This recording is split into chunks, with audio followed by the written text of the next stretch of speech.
Okay. Here we go. Oh, silly me. Almost forgot my headphones. That was bad. Don't really hear the game at all. Plus, I love my cat ears.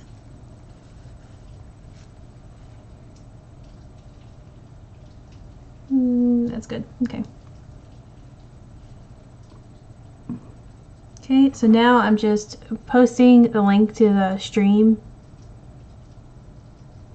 on social media stuff so people can see that I'm on now. Because as per usual, I started a little late.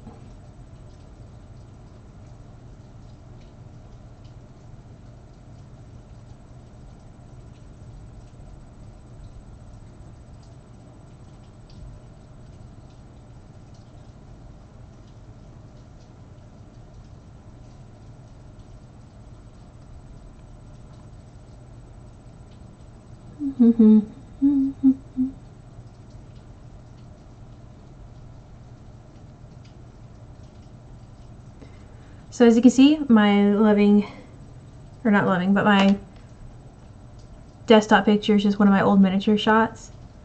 Believe it or not, I don't think this is on my computer anymore, like the actual original file. I actually found this on Google Image, which I thought was weird.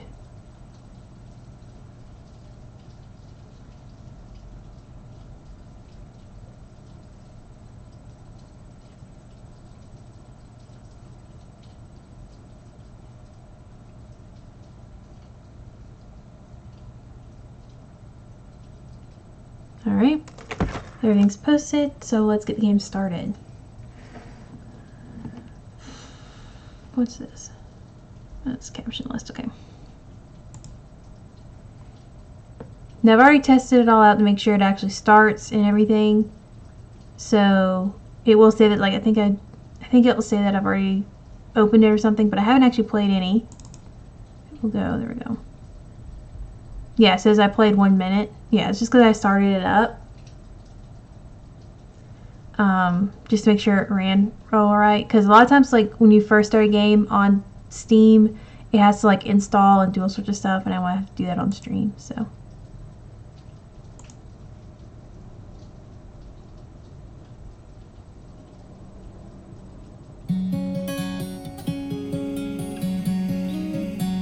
Now, I don't know anything about this game. I've watched a playthrough of, like a mini playthrough, like it was like the first of like 3 or 4 or something, like on, I think it was BuzzFeed, when they were trying for, the Asian dad, I don't know their names.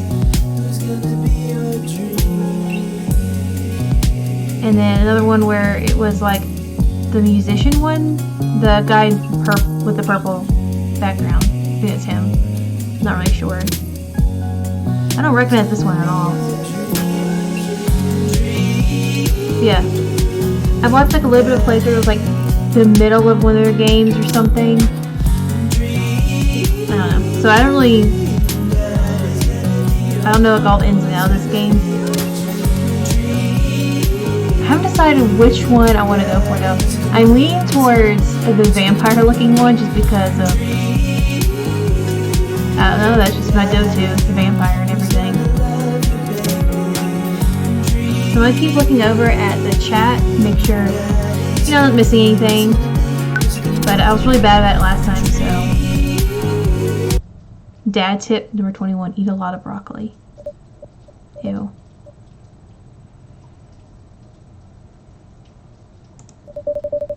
Looks like I'm sleeping. I guess it's just me. Amanda, that must be our daughter, or my daughter.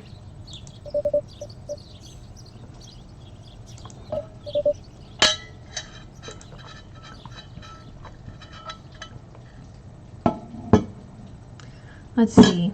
Now, I learned from when I was playing the KFC game earlier, or last week, that I really shouldn't, like, you know, waste time while I'm waking up, because it makes it where you miss something important, or at least in that game anyway. It's probably not the same in this one, but just in case, I'm just going to go ahead and wake up.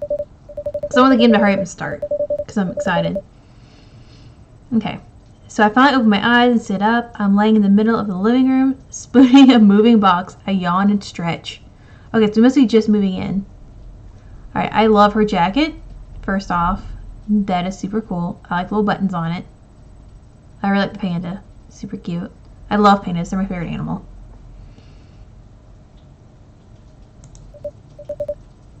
Morning, Manda Panda. Oh, that's cute. We have a little nickname for our daughter, and she doesn't like hate us for it. Oh. Oh, that's cute. Yikes, dad breath. Go brush your teeth. See, everyone needs to know how to use power tools. Dad to number 5. Build that dad. Oh, here we go. Now we get to build our dad. Let's see. And this is going to sound really strange, but I want him to look a little more like me. So, I'm going to make this as close to me as possible without, you know, being a woman.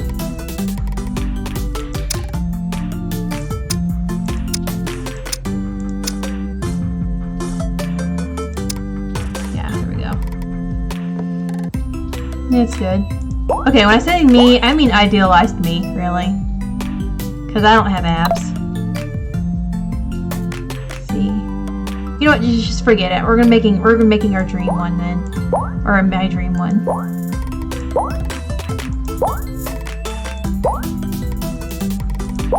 I guess I suppose I could make it look like my husband too.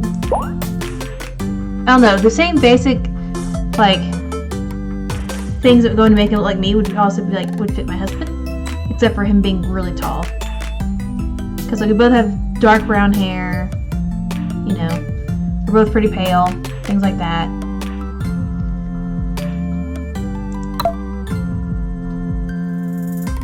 Okay, so there's only 3 body types here, but just some of them also have like a crop top kind of deal going on.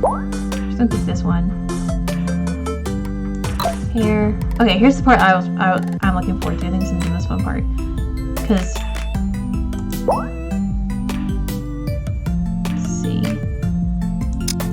Oh, that's fun. It's like some really fun color hair. I'm loving the man bun. Since we're going after the vampire guy, I think we need to have a more of an edgy look.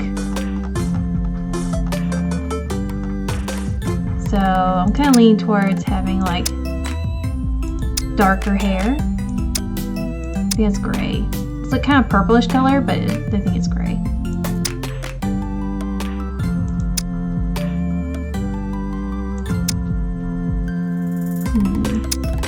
I like the idea of having pastel hair, but I don't think we're going to get the vampire dad with that.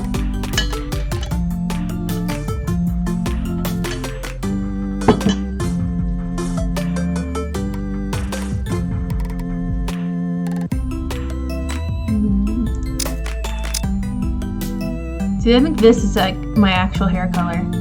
Like a darkish brown with like a little bit of red in it. Actually, I think this is probably it. Yeah, my hair isn't that red. So it's probably this one.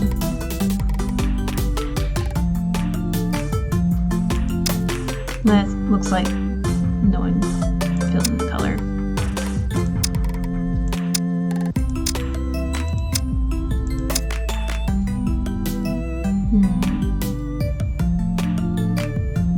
Yeah, I'm just gonna go with like my actual hair color. Eyes. Good, because these eyes look weird.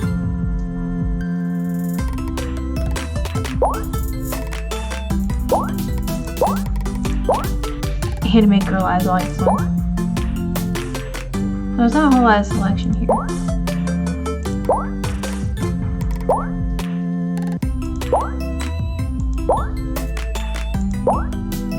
That's silly looking. None of these look like super realistic, really. There's some cat eyes, that's weird. I'm leaning towards this one, and then my actual eye color is dark blue. I'll go with that one. I'm not totally in love with this eye choice, but none of them are super great.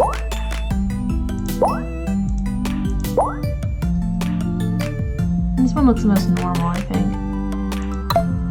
Nose. Nose looks fine.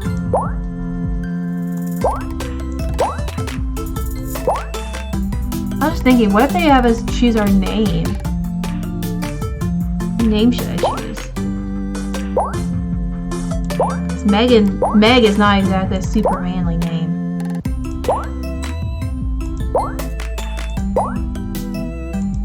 None of these noses look very good.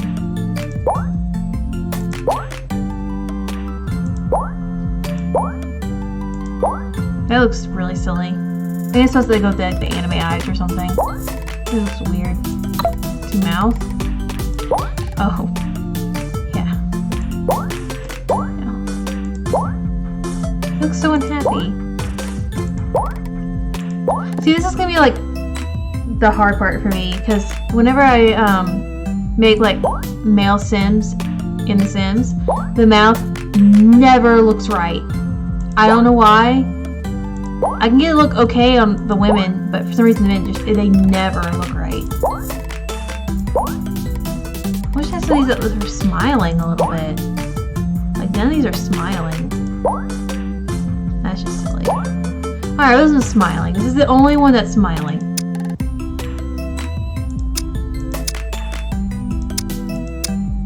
I don't want to look like I'm wearing makeup. Brows. See what color's the hair on here?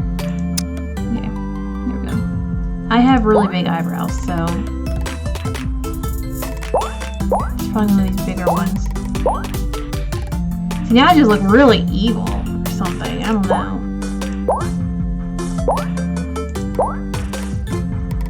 I might go back and change the mouth, because that just looked kind of evil.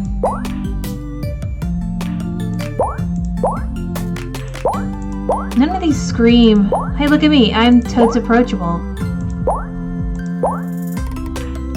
Maybe it's the eyes that's the problem.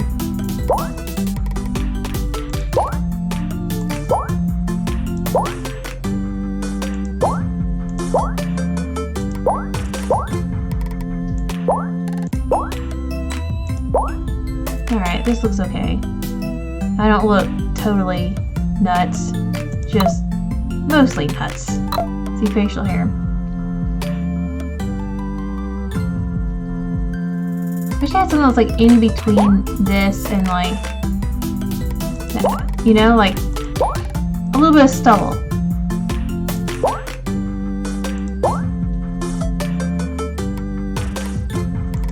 Glasses. Do I want glasses?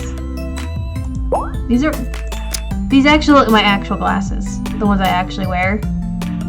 But I try to avoid wearing them. I don't like wearing them. See, piercings.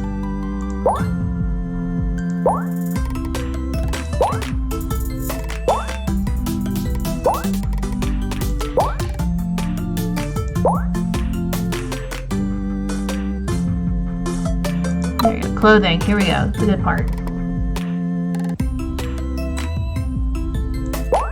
Just a white t-shirt, maybe?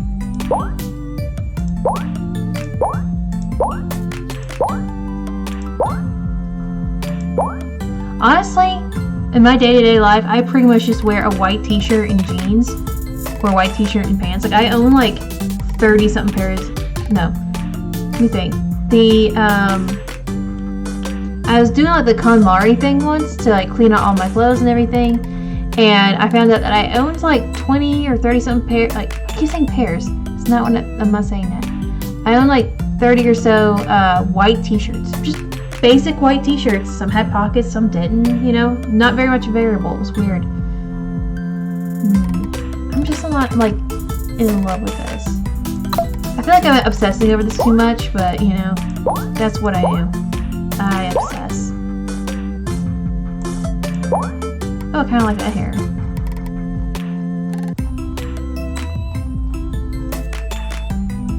I'm kind of thinking the Goku hair is funny. I might choose that one.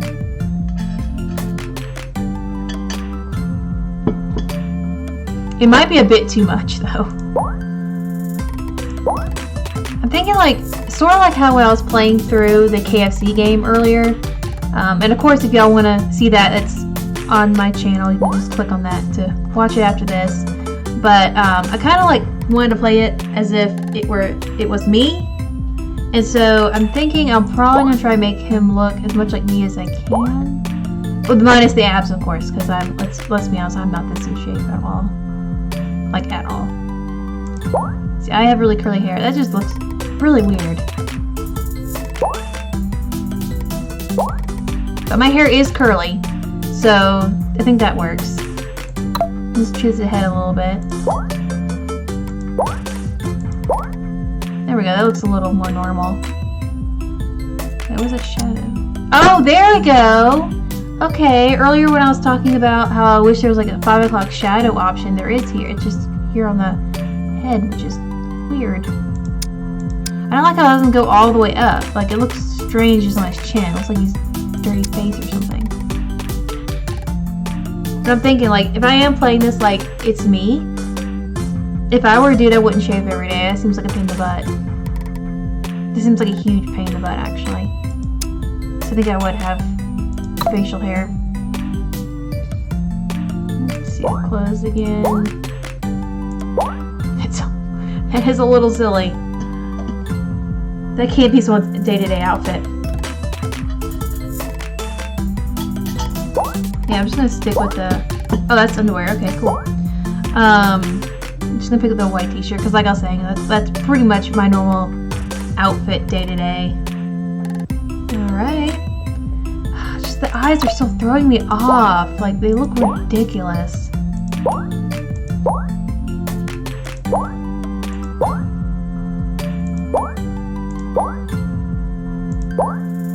Like, I think this is the one supposed to go to Goku hair.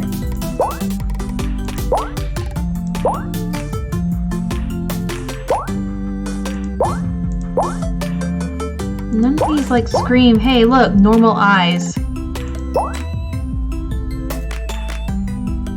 Maybe this one. I'm torn between this one and this one. This one looks a little weird, but this one just looks a little too girly. Like, it doesn't really go with the stubble and stuff, I feel like. I was thinking we'll go with this one. Yep, I think we're done. Name that dad. Oh, you pick a first name and last name. Okay, cool, cool, cool. Alright, see, what should my dude name be?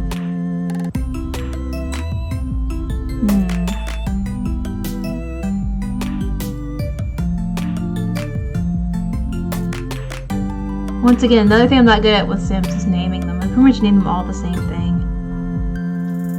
Yeah, I'm just gonna name them the same thing I name everything. I know it's nothing like my name, but whatever. And I'll use my actual last name.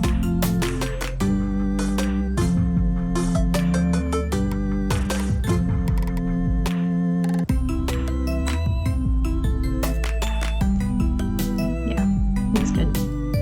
Be that dad. Tip 69. It's okay to cry if you're feeling sad. Oh, that's good tip. Ah. Did you fall asleep packing? I got most of it done, I think.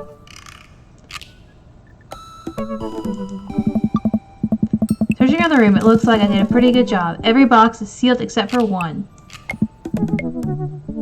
Wait, straggler. What's in it? Looking into the box, I see a bunch of old photos and little photo albums. Oh no, I'm gonna get so nostalgic, I can feel it. Oh, I haven't seen these in years! Aw. You pull out one of the dusty albums from the top of the pile and begin to look through it. Huh. Okay, that was gonna let me look through the pictures. That's the coolest baby I've ever seen. Judging by the yellow headband and everything, I think that's her. It looks like that yellow headband's been with her for a while.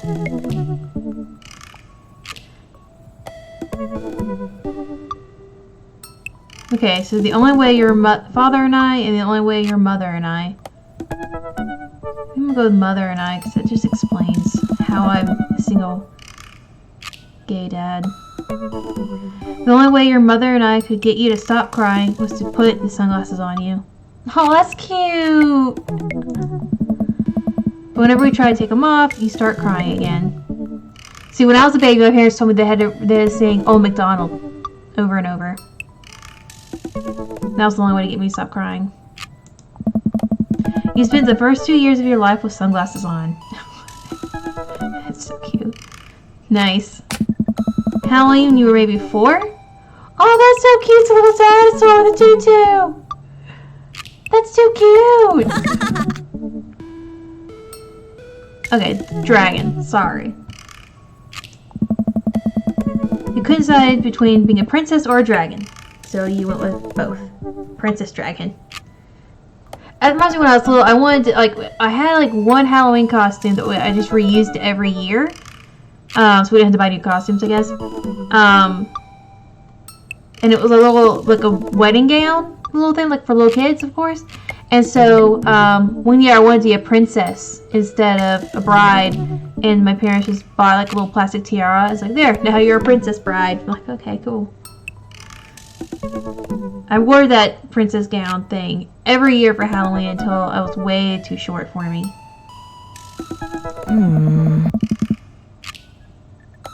Why do I remember crying in that dragon costume?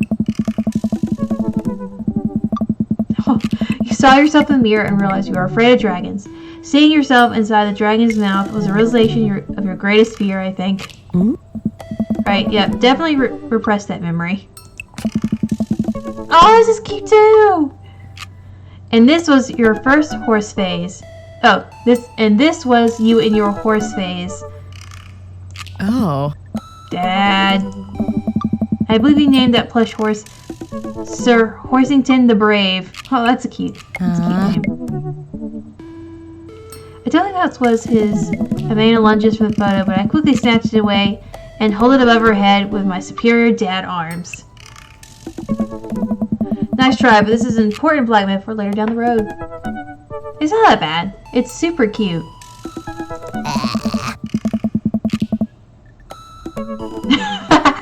Go ahead, try me. I've seen pictures of you and your ska band. Ouch, kid. I was talking to someone a while back, and we were talking about how it seemed like everyone back around the time when I was in high school was in a band or knew someone was in a band or something like that, and I didn't know him that well. And he says, "Oh, you're not wrong. I was in a band too at that time." And I'm like, "See, everyone was in a band about 10 years ago." The Ska Moontist Manifesto had a chance back in the day. I hope that doesn't come up again because I don't know how to pronounce that. I look off into the distance and reminisce about that rad horn section. Lord, I'm such a dad. Oh hey, it's Emma P. Aww. No, Dad, that's Emma R. I didn't meet Emma P until high school. Just like my dad, getting all my friends mixed up.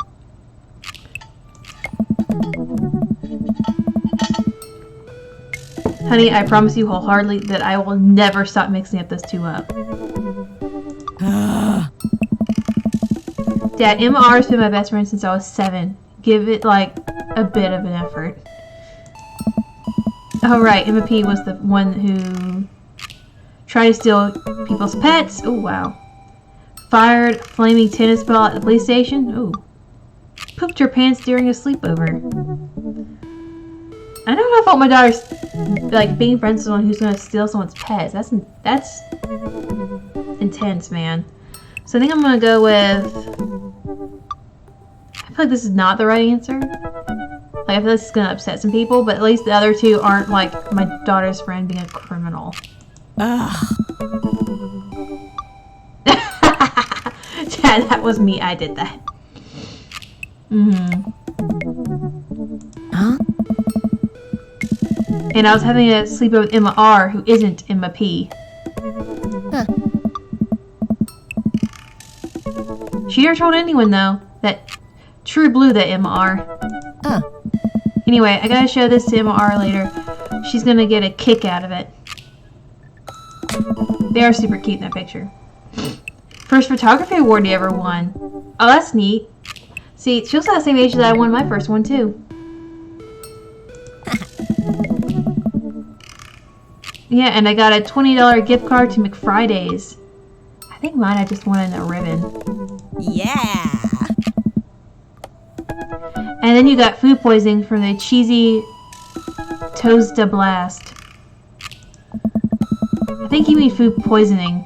You know, with a Z. Dad. God, I am on fire with these dad jokes, man. Still can't drive past McFridays without gagging. Ah. So proud of you, though. Man reaches down into the box and pulls out one last photo. Neither of us say a word. We stare at the photo for a long moment.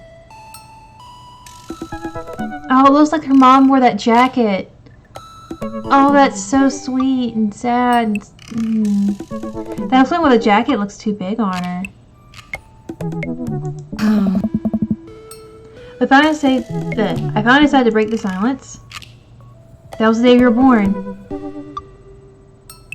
See, since we went with Mom and Dad, I think we're both born. It's kind of a funny story.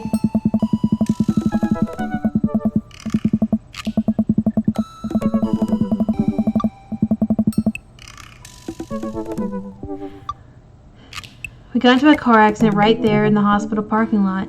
It wasn't anything big, just a fender bender, but of course I was freaking out. And the little old lady who crashed into us was freaking out, and I didn't know what to do. But your mother, oh man. She holds my hand, looks me directly in the eyes, and the calmest I've ever seen her says, "It's okay, it's all gonna be okay." She was right, you know. I showed the picture for a little longer, maybe too long. I miss her. Can't even imagine what it must be like for Amanda. Huh. She passed me on the back. Come on, Pops, we gotta finish packing. The movie van won't wait forever. You're right. Ah. Man, I pile into the car and take one last look at the old house. So many memories here. Hard to believe your mother and I bought this place almost 20 years ago. How old is this dude supposed to be? Yeah, remember when I shattered the front window playing catch? You always had a very strong arm. Hey, remember when I shattered the front window pretending to be a robot who breaks windows? Oh, that's not very smart. You are a very imaginative child. That's a nice way of saying weird. Yeah. Hey, remember when I broke that back window? We get it, Amanda. You break stuff. Oh, God. I like the relationship he has with his daughter. It's really sweet. And there will be plenty more stuff for me to break in the new place. Memories to make and stuff to break. You ready? We sit in silence for a moment. I watched my daughter grow up in this house, and I will forever hold a place in my heart, but it stings a little bit to leave it behind. I'm ready. Moving begins to pull away, and I get the car in position to follow it. I watch our house, our old house, disappear in the rearview mirror. Wonder why they're moving. So what? So selling on our cool new pad. God, who talks like that? I clear my throat and do my best cheesy announcer voice. Nestled in the beautiful scenic downtown Maple Bay, our new house features washer and dryer hookups, 2-car garage, multiple places to sleep. That sounds funny. Not only other bedrooms for your sleeping pleasures and but couches and fireplace or floor space where you can, yes, catch a wink. Yeah. What a deal! I mean, if sleep weren't for the weak. You sleep more than anyone I know. I admit my faults, Pops. I keep it real. Anyway, it's also smaller than our last house. Cozier, one might argue. Good spin. Well, she's very upbeat about moving, because normally on TV shows and stuff where they have a teenager and they're moving, they're never happy about it. They are always very upset. So this is nice, and she a little better about it. I think it's great. Won't we be closer to a lot of cool stuff we can walk to, so I don't have to waste gas? And I mean, trying to park downtown is, you know. Amanda, you know you're gonna have to learn how to parallel park at some point, right? No, Amanda, you can put that off forever. I've been driving for 10 years and I still haven't learned to do it yet, because, well, then again, I don't really live anywhere where I would need to learn. But anyway, it wasn't even on my driver's test.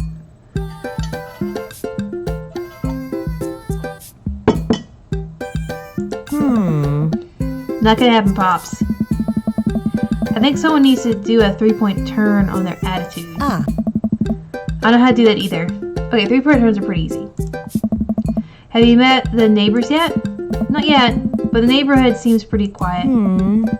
So you won't have a chance you want to chase any ratty teens off your lawn? You are the very teen you mock when you say that, honey. It's true, she breaks so much. I'm in my last year of high school. I'm practically dust. Yeah, you're a real... Don't you dare. Senior. God, the dad jokes are on fire today. Dad, I know where this is going. Citizen. I'm just gonna ignore that. But I won't forget it. So what's item number 1 on the new house agenda? Well, first we need to forge a path through the solid wall of boxes that's blocking the living room. I still have to install the washer and dryer, and we need to go grocery shopping. Pops, cool your jets. You have to promise me we're going to take a break and explore the neighborhood. Personally, if I'm moving somewhere new like that, I would probably explore first. Just get out of the lay of the land a little bit. Plus, a little break before you have to start doing all that work, because moving's a lot of work. Okay, you're right. We'll get some work done and then check the area out. You pull up to the new house and step outside. The lawn is freshly mown and the for sale sign is still in the yard. Hiya! And with a swift kick from Amanda, the for sale sign is no more. Did she break it too? Nice form, Sweet Pea. I got a problem with authority. I'm so proud. Man, all that karate chopping tuckered me out. I really could go for a sandwich. An ice cream sandwich. Sweetie, it's 10 a.m. We need to unpack first. I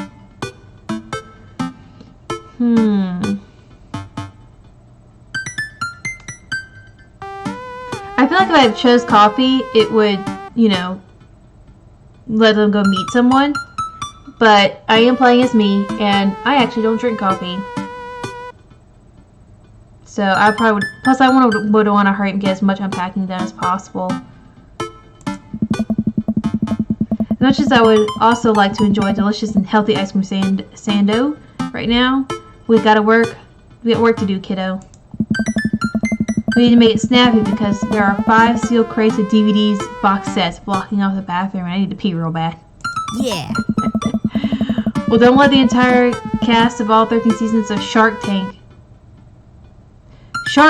but with actual sharks stay in your way. Let's get to it.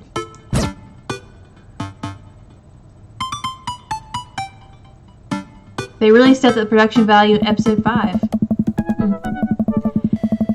Oh wow, they unpacked a lot, it looks like.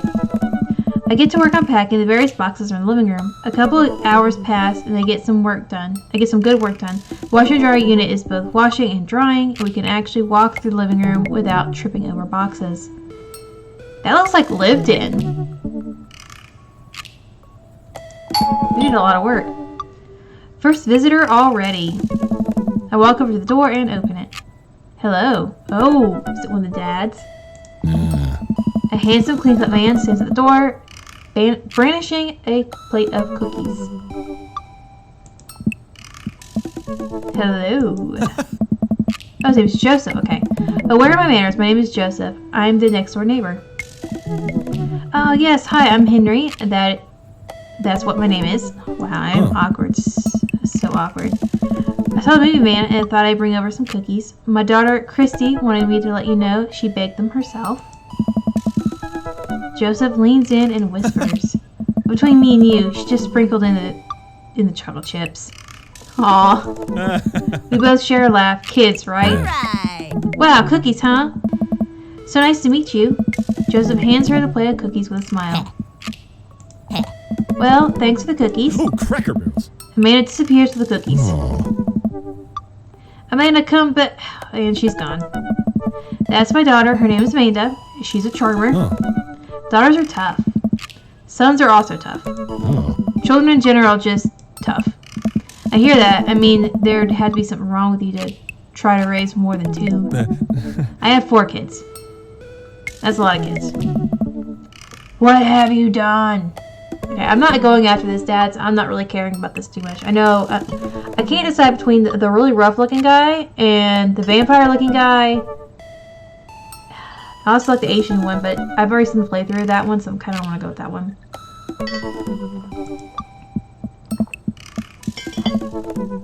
Oh, I meant.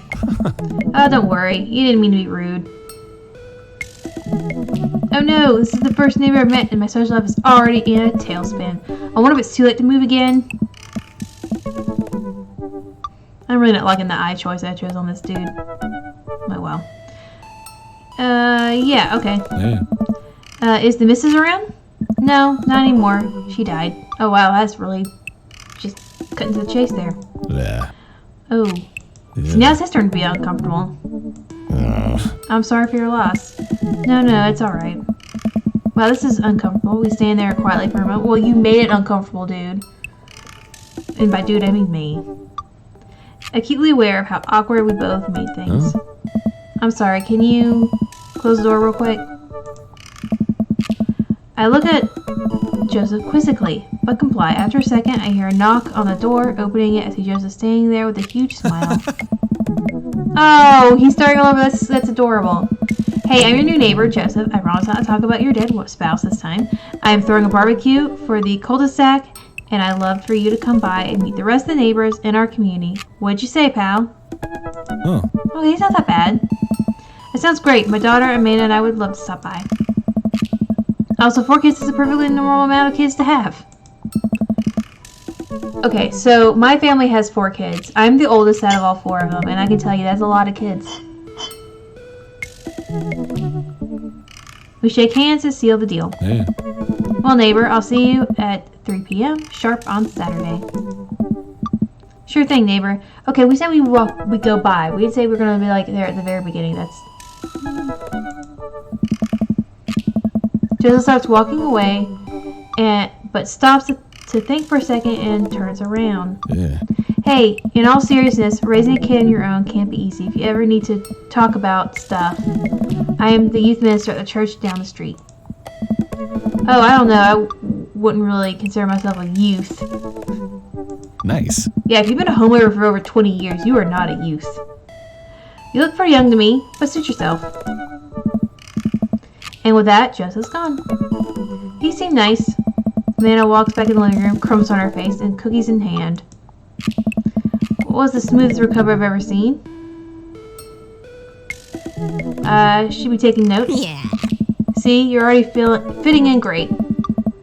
Where does cookies go? Oh. They're gone. I'm sorry. Did she eat an entire plate of cookies? Ah, girl after my own heart. Hey. And if it makes you feel any better, they weren't very good. See, all of them anyway.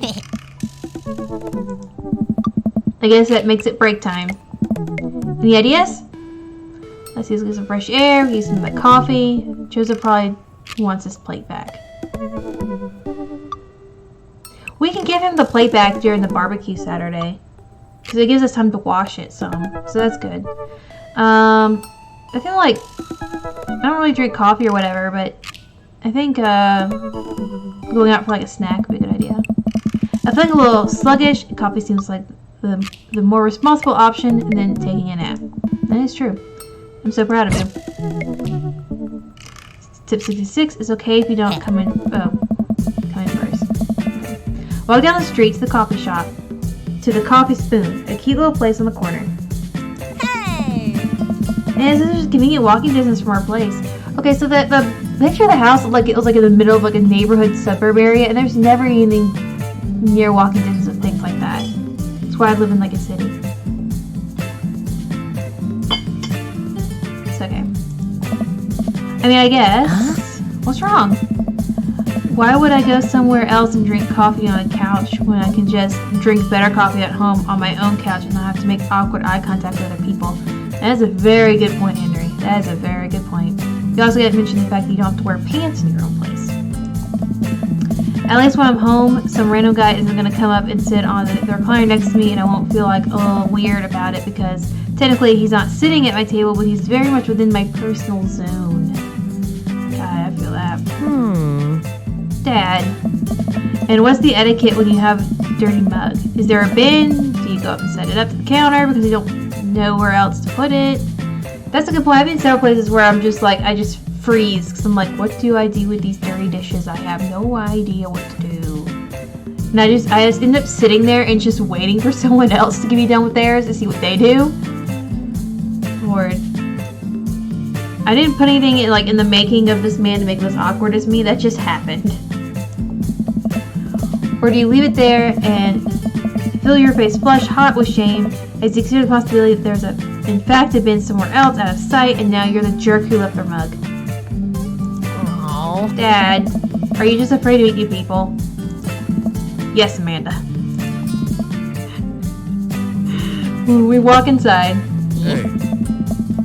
Okay, so this is the guy that I saw the playthrough of with like BuzzFeed or something. They were with this guy and another girl's playing, and she was playing with the Asian dad. So I'm not gonna pick these two, like those two, just because I've seen the playthrough of them. But granted, it wasn't like a whole game playthrough. It was just like 1 20-minute video both that went back and forth of both of them. So there really wasn't much gameplay, but it was still enough to where like I know the basic story of them, and I'd rather pick something fresh. The inside of the coffee shop is incredibly warm and inviting. Vinyl records line the walls, and patrons lounge around the well-worn couches. Some cool tunes spin on the record player next to the little stage. This is a pretty cool little coffee shop. See, if this was like the kind of coffee shop they had near me, I go to it all the time. You know, I don't drink coffee. Hey, dude. Welcome to the Coffee Spoon, guys. How's it going? What's with the name? Hey.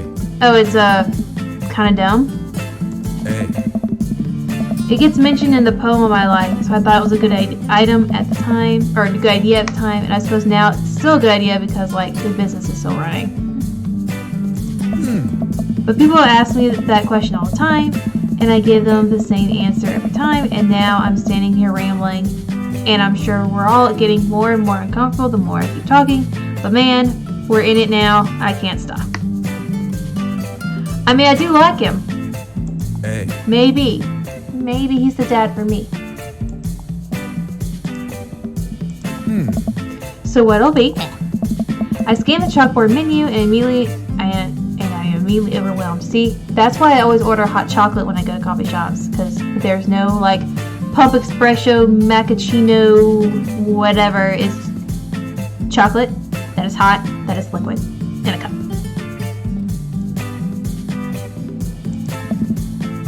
I'll have a Godspeed You black coffee, iced Tegan and Sarah, chai Antword. Let's see, I've been working a lot. I feel like I probably want something cool because I'm probably really hot from working and unloading everything. Also, I really don't like black coffee. Hey. Good choice. Oh, I got hearts. I wasn't even trying for hearts. I don't get it. Oh, it's a pun. Tegan and Sarah are this really awesome Canadian indie band formed in 1995, and they were nominated for a Grammy in 2013, and are known for being masters of not only pop hits, but meaningful lyrics. Lyrics. Let's go lyrics. Oh. Matt. I'm doing the thing again. Hey. But coming right up, and for you, I'll have the Macchiato DeMarco, please. Oh. Coming right up. You want that in a small, medium, or Biggie Smalls? Biggie Smalls, that gets me. I love that. That is hilarious. Medium? What is Biggie Smalls? Big or small? I should change that, shouldn't I? Yes. Though I think it's clear. Because the Biggie comes first before Smalls in the name, so it makes sense to me. Also, Biggie Smalls was not a small dude. Matt sets to making our drinks, and Amanda and I take a seat on one of the couches. What's his deal? Let the man make his puns. They're cool bands than what you listen to anyway. Hey! Scott was cool once. This couch is actually pretty comfy. Maybe not comfier than our couch, but it's alright. Good lumbar support. You sink right into it. Okay, it's comfier than our couch. Amanda nudges me. This place is right next to our house, and the guy seems like not only cool, but also just as uncomfortable with talking to other people as you are. You should totally become friends with him. I wouldn't mind being friends with him. I don't know if that's an option. I think it's like romance or nothing in this game. I don't know. Come on. What do you say about meeting new people? I keep meeting people, but I always stay inside and don't go outside, and also don't talk to people. See? We're making progress. Matt sets our drinks down on the table, and I have a sip. The iced Teagle and Vera is delicious. Okay, it's Tegan and Sarah. Hi, we're new to the neighborhood. I'm Amanda, and this is my dad, Henry. Hey. Oh, right on. Pleased to meet you both. Hey. You ought to come by when your daughter's hanging around the shop. You two might get along. Oh, when my daughter's hanging around the shop. Yeah, I'm sure we'll maybe come in from time to time. Amanda kicks my leg from under the table. I'm sure we'll be in here a lot. Oh yeah, it's like right next to the house. Oh! You know what? Let me get you guys' opinion on something. Matt goes into the bag and comes out with a fresh plate of something that smells amazing. Hey, yeah. I'm working on a new banana bread recipe, and I need help coming up with a name for it. Well, I think we're gonna have to taste it first. We can get the full flavor profile of, and really appreciate the flavor sensations of. Man nods vigorously. She knows the game. I don't know how she's hungry. She just ate an entire plate of cookies. Yeah, we need to give that banana bread a taste if you want us to do any free creative labor. I think that'd be compensation. Whatever. With, taught her well. We have trained for this day. I was just gonna give you guys some free banana bread anyway. Right, yes, that. Matt serves us each a piece, and I happily chow down. Hey! This is amazing! Oh. Thanks! Secret ingredient is bananas. So, any ideas? I'm stumped. Well, I think I might only be able to give you dad band puns, but I'll give it a shot. Banana bread Kennedys. Grateful banana bread. Right said banana bread. I like the one, the playoff dead Kennedys. I like that one. Like the punk band? Oh. Got more hearts. But you said you only do dad band puns. I'm a hard dad. What? That actually has a nice ring to it. Really? Oh. Yeah. Banana bread Kennedys. Strong decisions. That's art, baby. Oh. I want to say baby because I thought it would sound cool, but once I said it, I realized it just doesn't sound good coming out of my mouth. Maybe I should have leave saying baby to the professionals. I like this guy though. I can see why they picked him for the playthrough for BuzzFeed. Hey. Oh. Enjoy your coffee. Thanks, baby. Hey. See, it sounds good when you say it. Okay, so this is the guy I was talking about. He just looks intense and dark and moody. And it really plays to my inner emo girl heart here. So I'm thinking about this one or the guy that looks like a vampire. Across the way, a man catches my eye. He sits by himself, brooding over a cup of coffee. Our eyes meet just for a moment. I hastily look away, hoping he didn't catch me staring. Who is that? We finished our drinks and head out. Thanks for stopping in. Take care. Okay, now that we're full of caffeine, where to? Let's get some fresh air. I need a nap. I like going out for walks and stuff, so I think fresh air would be a good idea. Time to suck up all that vitamin D and make our bones nice and strong. Yeah, our skeletons are going to get so strong, we're going to hop right out of our bodies and crush cars with our bony fingers. Amanda's kind of odd. Amanda, I already have a rational fear that my skeleton will one day escape this flesh sack and run amok. Please don't encourage it. Right, sorry. To the park! The only acceptable time and place for decaf coffee. Oh, it's never. They don't play the dad tips for long enough for me to read them. Amanda and I begin to stroll through the neighborhood. I can't believe how beautiful it is outside. Kids are playing in the street. Flowers are in bloom. The faint smell of a nearby barbecue drifts through the air. Oh, now I'm hungry. I should have brought food while I was playing this. This place is nice. Too nice. I don't trust it. Good eye, honey. You can never be too careful.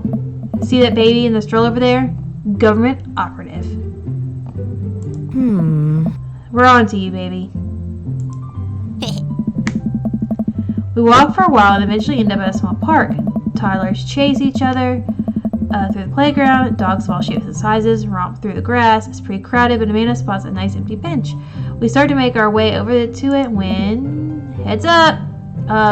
Hey. Oh, ow. The frisbee suddenly hits me in the face. That sounds just like me. I probably caught more frisbees with my face than my hands. A corgi with a neat plaid handkerchief tied around its neck bounds up to me, wagging its tail. Corgis are super cute, and I also love how every game I've played on stream now has had a corgi in it. So, that's fun. Oh, hello! Did you throw this thing at my head? I like your necktie. I'm just gonna say hello to the dog. We friends with the dog. Arf, arf! He runs around in a circle and nudges my leg with his nose. Oh, this is the cutest dog. It is, because it's a corgi. Corgis are the cutest dogs. I'm gonna pet the dog. But where do I pet the dog? Dare we try the butt pat? That's funny. We need some chin scratches in here. Head rub. That's safe. Seems to love a good head rub. All smiles here. You definitely could have caught that. A guy in a Hawaiian shirt jogs over to us and takes a frisbee from me. I don't remember this, Dad. Yeah. You know, frisbees are traditionally caught with your hands and not your face. Well, you're traditionally not supposed to aim for people's heads. It's a new technique. I'll catch it with my teeth next time. I'm gonna go with that one. It's like disc golf, but the goal is my face, and it looks like you're winning. Oh, that's interesting. Haha, I'm just messing with you.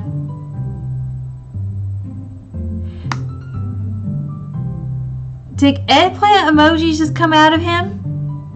Instead of hearts? I think so. Hi, I'm just messing with you. I'm Brian, by the way. Such a normal name. I'm Henry. This is my daughter, Amanda. I look over at Amanda, only to find her sitting on the ground, rubbing the dog's tummy. You probably really should play with strangers' dogs, but it's a corgi. They're so cute. Just can't say no. Huh. Your dog's cool. Ah, old Maxwell sure loves the attention. What dog doesn't love attention? Like, I don't think I've ever seen a dog that didn't love attention. It's great to see another father and daughter out here on such a sunny day. Oh, where's yours? Ryan gestures over to the grassy knoll where a young girl sits on a checkered blanket. She's reading a book bigger than her head. She puts it down and heads over to us. This is Daisy. She's reading the Brothers Karamazov. Her teacher tells her that she has the reading comprehension skills of a high schooler. It's nice. Kind of braggy, but nice. Oh, how old is she? 10. She's a precocious little youngster. I like how she looks almost exactly like her dad. It's really adorable. Whoa! My natural dad instinct kicks in, and I must brag about my child's accomplishments. Oh no, what's happening? Okay, Brian. Go on, Daisy. Tell them about yourself. This must be a mini game or something. Sounds like Pokemon. That's my girl. Henry, Amanda, get in there. Amanda, okay. Henry's HP 80. Yeah, Henry's HP 80. Brian's HP 80. Brag.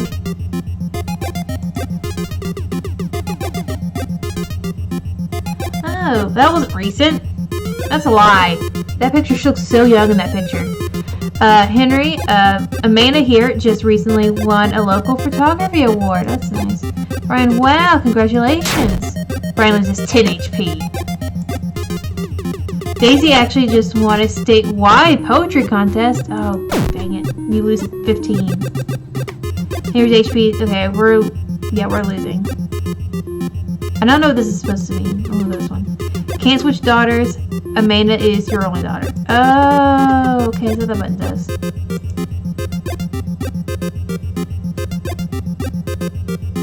Brag one more time. Last week, unprompted, Amanda helped an old woman with her grocery bags. This is a weird thing to brag about. It's extra powerful for some reason. Super awkward, I think.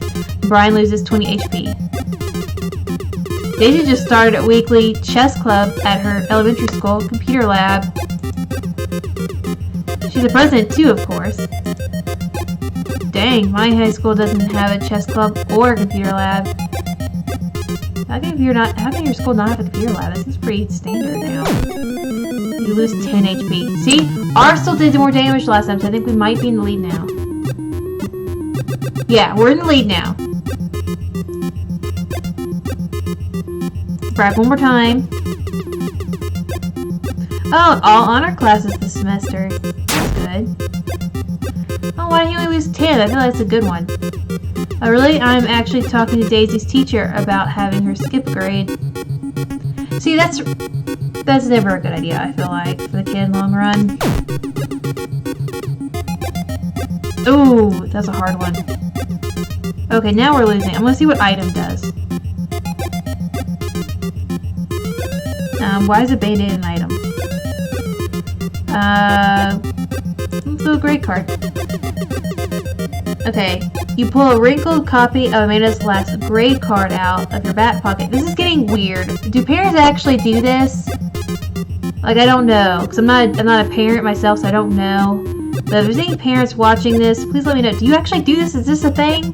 Because this seems weird and super awkward. Amanda, Dad, see, she understands. Awesome grades! Brian loses 25 HP. See? He understands that's weird. You really carry that around everywhere. Ouch. Maybe it's kind of weird. Lose 5 HP. See? Okay, Daisy sold enough candy bars this year to get the top prize, a canoe. That's a lot. Why would you want... Also, that's a weird prize.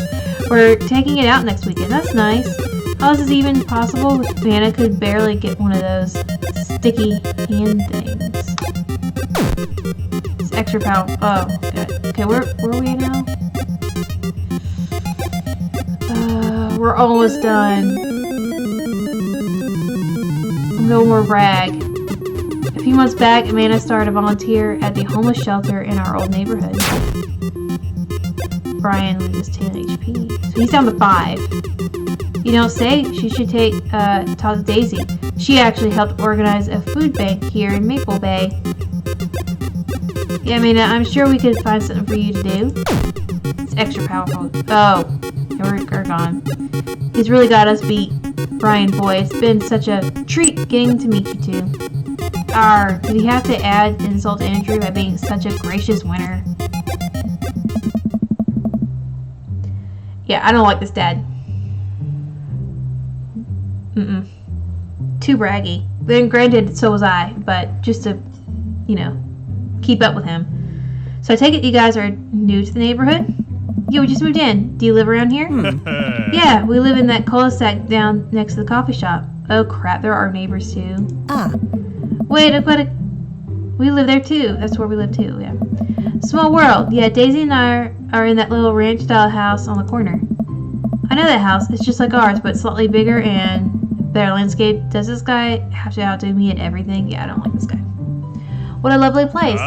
Well, I don't want to take up any more of your time. Really nice meeting you guys. Let's stop by at some point. Yeah, definitely. Bye. Brian and Daisy walk further into the park with Maxwell happily trotting along in tow. Do you get the feeling that he was trying to one-up us? Trying and succeeding. I don't believe that kid's only 10. What was I even doing at her age? I believe you had a bit of a thing for horses. Oh, the horse face picture. Shame that didn't pan out. Could have majored in comparative horse studies. It's not too late to minor in horse creative writing. Too close to the truth, Dad. Ugh. Now let us never can speak of the fantastic adventures of Sir Horsington the Brave, an epic in 7 parts by Amanda Joy. I forgot to give him the last name. We laugh off the horse epic and walk around the park a bit more, enjoying the day. Go take a nap. That's the only option. All the sunlight's really making me feel tired. I don't think I've got enough sleep last night. You slept for 14 hours. That sounds just like me. Exactly. As we're walking home, I hear heavy footsteps come up behind us. Henry, bro! Bro! I turn around and greet by a familiar face jogging up to us. See, this is the Asian guy I was talking about earlier. They said that I watched a playthrough of. So I kind of know what his story is. So I kind of want to not go with him just because I already know like a little bit of his story. Craig! Bro! This is too much bro. Holy, I haven't seen Craig in forever. It's been too long, dude. Yeah, wow. You look great. He does look great. Hey! Haha, yeah, I cleaned up my act. Cleaned up his act? Are you kidding me? He's ripped. Amanda, this is my friend Craig. We went to college together. We were roommates for a while, too. Amanda, dude, you probably don't remember me. You're so big right now. Hello, and hello, cute baby. That is a cute baby. Oh. Oh, thank you. Last time I saw you, I think you were about her size. This is River. Say hi, River. He picks her up her tiny waist and waves her tiny wrist and waves it around. River gurgles happily. Are you babysitting? Oh. Nah, dude, River's my kid. Man, it has been a long time. Feels like one minute we're rolling up to exams with bad hangovers and the next we're both fathers. Where you been, man? Nice. I was working out in California and just relocated the business back to Maple Bay. No kidding, Amanda and I just moved to this side of town. How's Smashley doing? I don't know. I mean Ashley. Ashley is her name. I don't know. She actually still goes by Smashley, and we got divorced last year. Aww. Oh, dude, I'm so sorry. Man, must have like divorced right when she had the babies or something. Oh. It's old news. We take turns taking care of River and the twins. It's all... Twins? You have 3 kids? Ain't life something, bro, right? Kegstand Craig is a father of 3? Kegstand Craig. Oh, yeah. Haha. It was my old college nickname. I'm very creative. We got it. He got it because he did a lot of keg stands. Oh. Is that the thing you do? Wait. It's that thing you... Is that thing where you do a headstand on top of the keg and then drink from the keg. Right. He was very good at it. Oh, bro, I hate to be that guy, but I'm in the middle of my daily jog, and I really like to keep up my heart rate. Brought River along for, resistance training. That's intense. You jog daily? I jog yearly. That sounds right. On January 1st, when I promised myself that I'm going to jog daily for the rest of the year, I give up after 30 minutes and just walk home. Well, it's never too late to get back into it, dude. You should join me sometime. I don't know. Hey! Come on, it'd be fun. We could grab breakfast afterwards, catch up. We could do a bro lunch like the good old days. Bro lunch? Bro brunch, it's hard to say. Alright, sure, sounds great. Oh.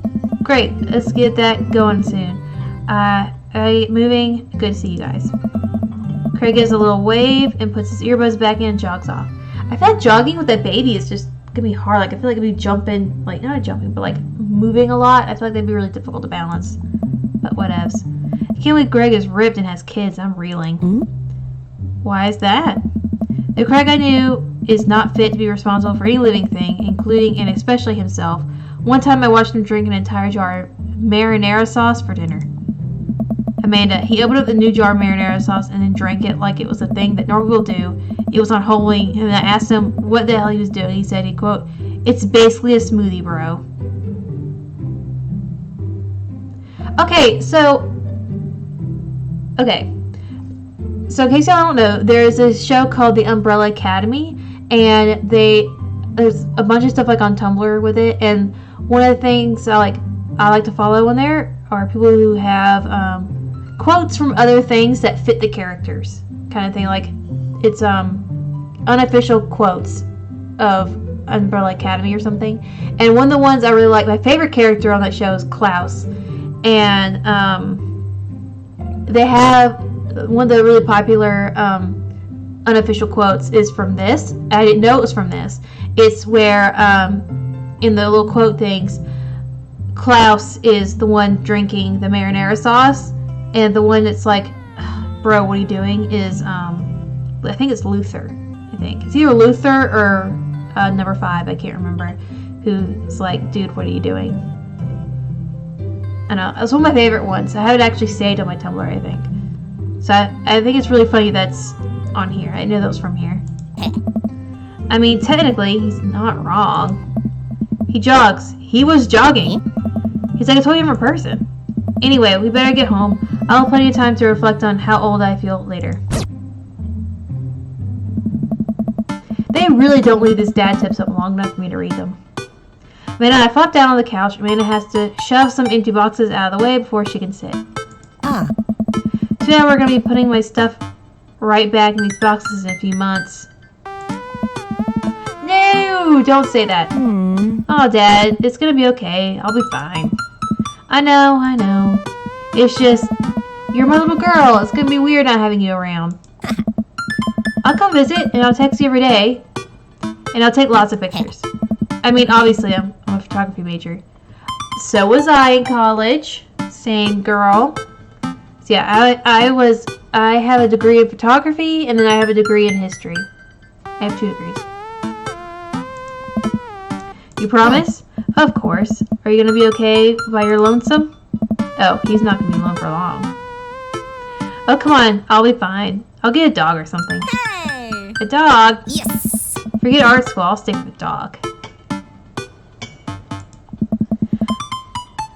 Is that what it's going to take? Medium-sized dog. Handkerchief around the neck. I get to name it. That's what it will cost for me to give up on my dreams. I'm a woman of simple wants and needs. Well, a dog is a lot cheaper than college. It is true. Suddenly a pile of envelopes slide through the mail slot. Speaking of college, Amanda darts over to the envelopes and shovels through them. She pulls one out and throws the rest back on the floor. This is from McGowan College of Arts and Design. Open it! But I'm scared. It's just an envelope. Yeah, it's just like my entire future, not a big deal. She takes a deep breath and rips open the letter with her teeth. We have a letter opener, but okay. I hold my breath while Amanda's eyes dart back and forth, scanning the letter. What does it say? The admissions committee has reviewed your application, blah, blah, blah. Her face drops. Oh, she didn't get in. I regret to inform you that we are unable to offer you admission to McGowan's art and design. Oh, that's sad. Amanda throws the letter on the coffee table. Oh, sweetie. It's okay. I kind of saw it coming. I knew I shouldn't have put that experimental stuff in my portfolio for their admissions.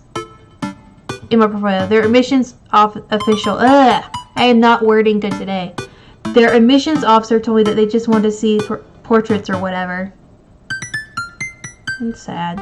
See, I didn't really apply to a bunch of colleges when I was going to school. I just applied to the one. Because I was like, I don't know. I didn't really know about how the whole college thing worked. Really.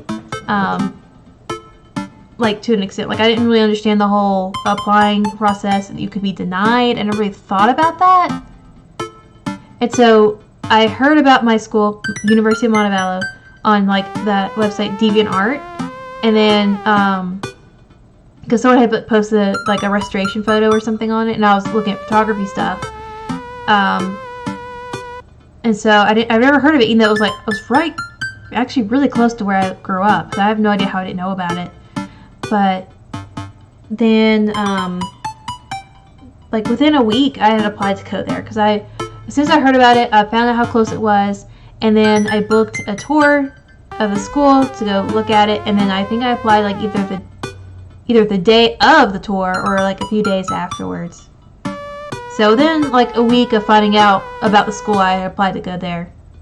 And I don't remember how long it took them to send me my like the little letter that says you got accepted. I don't remember. I don't even remember opening it, honestly. I don't remember. I mean, I'm glad I got in because that's where I met my husband. Met him on the last day of orientation. I pull Amanda in for a big hug. You're an amazing photographer. I know how much work you put into your portfolio, so their school is gonna want to snatch you up for sure. Yeah, I know. It's fine. Are you actually fine, or are you just saying that? Okay, also, if they're saying she's going to be leaving in a few months, I feel like people usually apply a lot, like, sooner than that. Like, I know people who are applying for colleges, like, before their senior year actually even started.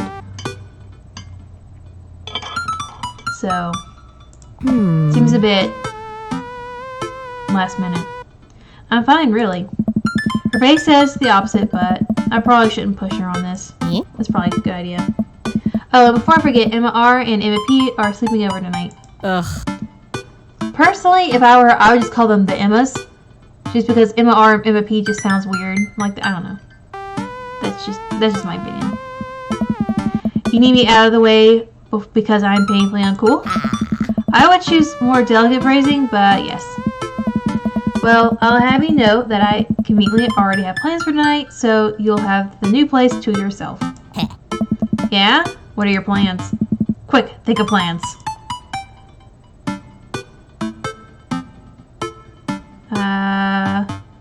Okay, I think none of these are real, it seems. I'm secret of the mayor of this town. Gotta attend the union meeting. I'm going clubbing. I'm gonna go clubbing. I'm gonna put on a nice outfit and go tear it up on the dance floor. All the hottest dance moves, the lawn mower, the sprinkler, the running man. You know, the ones all the kids these days are doing. Alright, I'm not gonna come pick you up if you pull anything this time. Not again. I'm just kidding. I'm actually going to go... I'm actually going to go to bed. I don't know, go out and watch the game. God, I would never go watch it like a game like in a bar or something. That just sounds painfully boring to me. I'm wiped. Have fun with the Emmas. See? The Emmas. That's clear. That's way better way of phrasing it. We'll try and keep it down. You know you're not going to, but I appreciate you saying that. But don't forget that you have that meeting with my English teacher tomorrow. Oh, I wonder who her English teacher is. Alright, Mr. Vega. Yep, totally remembered. I'll be there. Awesome. Night, Pops. Drink plenty of water. See, I finally had time to read one. Had like 3 words. That's all I had time to read. Wake up to a text from oh no number. Rise and shine, early bird. Still want to work out? This is Craig, by the way. Okay, there's no way he has my number. How does he have my number? Because, yeah, sure, we were friends in college and everything, but that was definitely more than 20 years ago before they had cell phones. So there's no way he has my cell phone number. Or maybe I'm thinking too much into this. I don't know. Holy crap, it's 6 a.m. Who does 6 a.m. anymore? Without realizing it, I drift back to sleep. Oops, muscle winks. Winks backed out. Check my phone again. Hey, bud, still want to get your swole on? Terror Track, hit me up.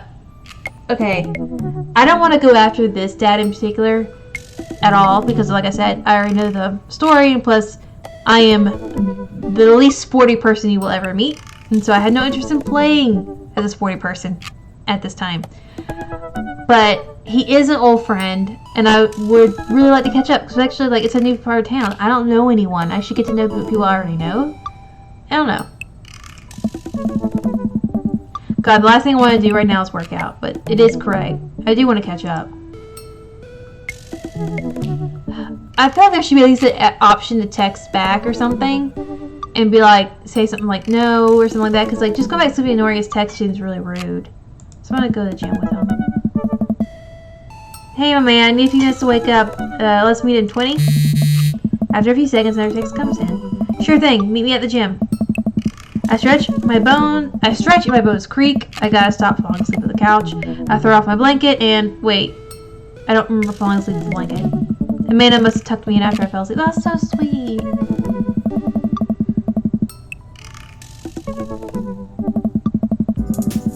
I really hope this isn't like because I selected to go out with them. I hope it doesn't like block me out from meeting any other dads and going with them.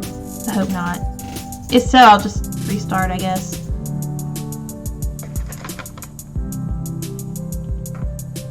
Let me check the time real quick.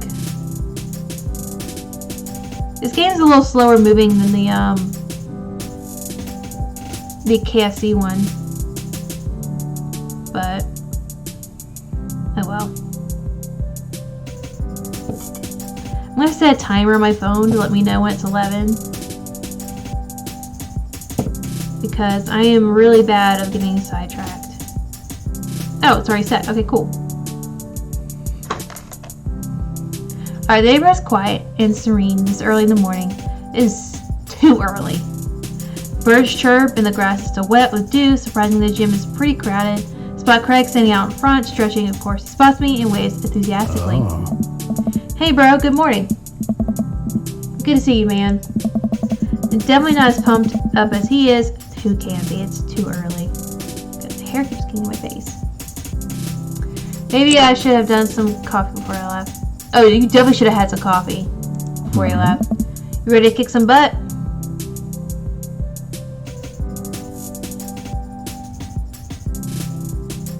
I'm gonna help. This is it. This is how I die. Oh, that's probably not good. I'll be alright, dude. We'll ease you into it. Hey! I got to the gym and I'm immediately intimidated by all these people who look like they could break me in half, and it seems like Craig is friends with all of them. Oh. That would be really intimidating. He high fives and finger guns all the cool jocks in the room. Finger guns, that's just, It looked like they could and would steal my lunch money and spend it on protein shakes. Come on, bud, let's warm up. We head over to the treadmills and start walking. Okay, I can walk. Walking is good. This is a decent pace to be walking. So I know we are on treadmills. Yes. And those over there are ellipticals. Very good. What is all this other stuff? Craig laughs. They might look a little scary, but I guarantee you all of them serve a specific purpose for building muscle mass. I watched as a dude in a muscle tee flexes muscles I didn't know existed on a machine I thought was once used to process grain into flour. What is that? Why is that guy doing that to himself? It's a good question, bro. What do you think he's doing? I don't know.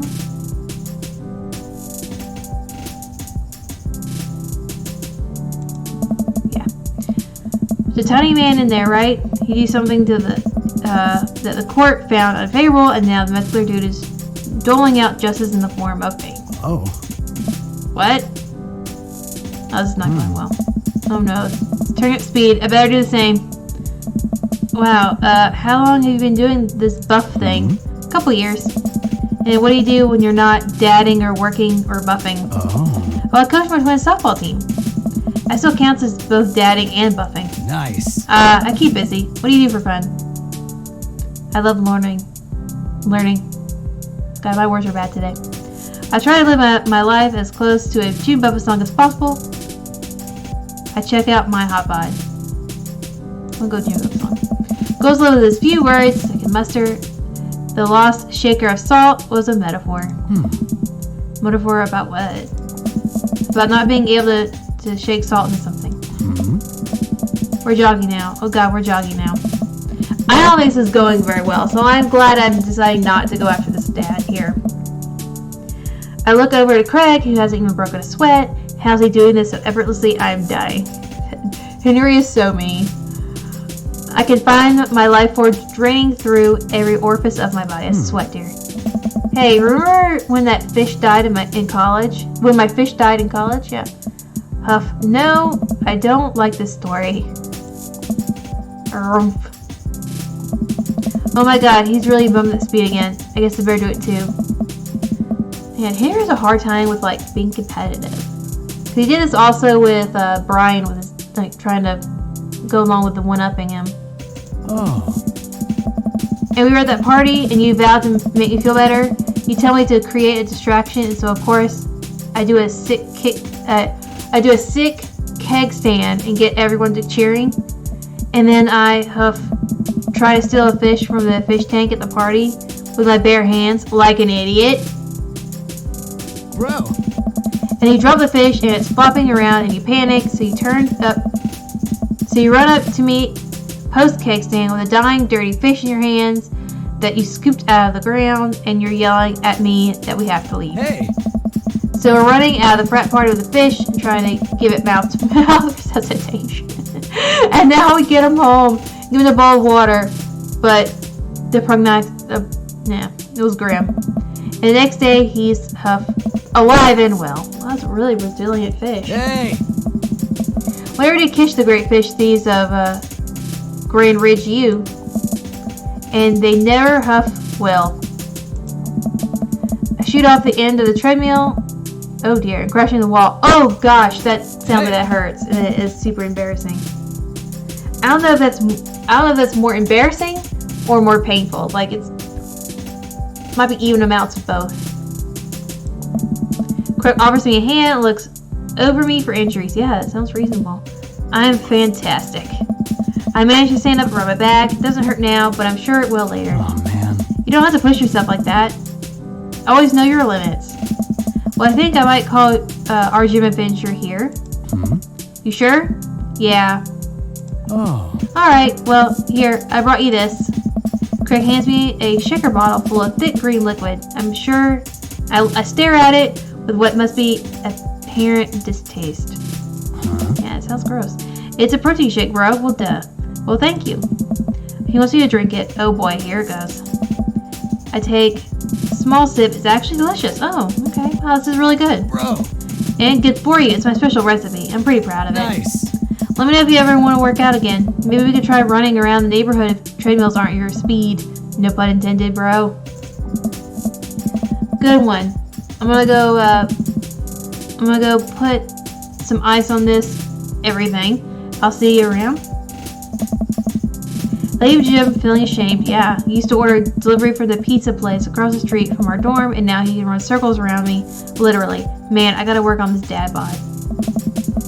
I get home, lie down on the couch. It hurts to move. Oh god, I'm so old. Well, no, dude, you fell off the treadmill. Like, that's reasonable. God, this thing of hair in my head is driving me nuts. Okay. Oh no, I must have fallen asleep. What time is it? Shoot, it's 3:55. I'm supposed to be at Amanda's school in 5 minutes. Oh dear. I frantically put on some clean clothes, apply a generous amount of deodorant, and run out the door. Everything seems really close by, so it probably didn't take them too long to get there. I arrive at Amanda's school and check in at the front desk. They give me a bright orange visitor sticker and send me on my way. I'm barely awake and I feel pretty haggard, but hopefully no one will notice. I check my watch and am relieved to see that I'm only 2 minutes late. Wait, was it room 103 or 108? I spot a youth standing by his locker and approach him for help. Excuse me, do you know where Mr. Vega's classroom is? Oh, he looks like trouble. The youth turns around and looks me up and down with heavily lidded eyes. Sigh. Come on, kid. I'm late for a meeting. Mr. who? Mr. Vega? I don't know. Have you tried the exit? Okay, wise guy. You're gonna help me or not? Sigh. Fine. Up those stairs and to the left. Can't miss them. I head up the stairs, walk around, able to find Dr. Vega's class anywhere after a couple of minutes of searching. Head back downstairs. That punk youth sent me on a wild goose chase. I get back to where that low rent jar Wade is standing fully ready to give him a piece of my mind when suddenly a head pops out of the classroom next to his locker. Oh. Oh, Lucian, don't you have a third period to get to? Sigh. Bye, Mr. Vega. Oh. Am I pronouncing that right? Is it Vega? Or Vega? I think it's Vega. Vega. I don't know. Now officially 10 minutes late, I glare at him and he walks away. We're not cool. You must be Henry. This period's almost over. Would you mind waiting in the back? Ah. Mr. Vega leads me in. I take a seat in one of his comically small students' desks in the back. I might get stuck in this. Oh. Alright. Where were we? Now, who can tell me about the unreliability of the narrator and J.D. Salinger's Catcher in the Rye? Yes, Colin? Colin stands up. He does a thing where he blows into the crook of his elbow to make a fart sound. Oh. Whole class erupts in laughter. God, kids are so easily entertained. Alright, everyone. Very funny. Colin, please sit down. Now, Holden Caulfield is an unreliable narrator in the sense the bell rang at the end of the period. All the students immediately get up and make the break for the door. Sweet Manchego. Remember to do the reading and answer the response questions on page 194 in your textbook. Nobody's listening. Oh. Or not, I guess. Mr. Vega turns to me and sighs. Middle schoolers, right? Don't you teach high schoolers? Both. You know, budget cuts. Okay, I was wondering why my daughter was in the class right now. That makes sense then. Right. Oh. Thanks so much for coming in. No problem, Mr. Vega. Oh. Please, call me Hugo. That's easier for me to remember. I don't normally do these impromptu parent-teacher meetings, but as I'm sure you know, Amanda's a very bright student, and I'm concerned about her recent behavior. Oh no. Wait, recent behavior? She hasn't even started yet, I thought. Or I guess they didn't do schools? Amanda's never been the most engaged student, but I know she cares. Recently, though, she's been falling behind. She's not completing assignments, and she's been doing rather poorly on tests. I normally chalk this up to senioritis, but this is strange. I thought Amanda's always shared everything with me, but I hadn't even crossed my mind that something might be wrong. I just wanted to ask if everything's okay at home. We just moved. She's fine. She has a tendency to bottle things up. No, we just moved. Well, we just moved recently, but it was only the other side of town, and Amanda was more excited about it than I was. See if you can talk to her about it. I know she values you a great deal, and would appreciate your guidance. If she keeps heading down this road... I don't know. I know how important art school is to her, but I would hate to see her miss out on scholarship money that she clearly deserves. Well, that's nice. He really cares. What a good teacher. I'll make sure to talk to Amanda. Thanks for letting me know, Hugo. I thought that could have been email, though, but whatever. On my way out, I stopped thinking for a moment. I turned to Hugo. Hey, Hugo. Oh. Yes? Have you ever... Did you ever catch that ride? Oh. Yes! Heart emojis, yes. I'm not going after this dad, but I always appreciate some heart emojis. Let me get this back. I like to have as many options as possible, so I leave the classroom and I make my way out of school. I'm still a little bit in shock that Amanda was able to hide this so well from me. She's always been such a force of positivity in my life, especially after we lost her mother. Amanda must be done with classes by now. I'm sure she would appreciate a ride home. Maybe I can talk to her about what's going on. I pull up to the carpool lane, and Amanda hops in the passenger seat. So did you have fun gossiping about me? Clearly she would know that he told me about her grades. I don't understand why she's acting like she's not expecting it. Mr. Vega and I actually just gossiped about our celebrity crushes. So he talks about Marlon Bellotti the whole time? Who's that? I'm gonna Google who that is real quick, because I don't know who that is. Is that a real person? I feel silly for not knowing. So I'm gonna Google it real quick. Let's see, Mario.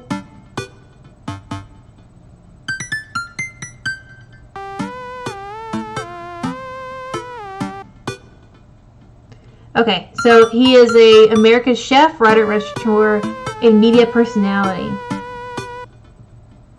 You see, I can find a picture of him. Yeah, that is what he looks like. I don't know if you can see that on there. Yeah, that's what he looks like. So that is clearly sarcasm. It was a very productive meeting. I'm pretty hungry. Can we grab some dinner? Sure thing.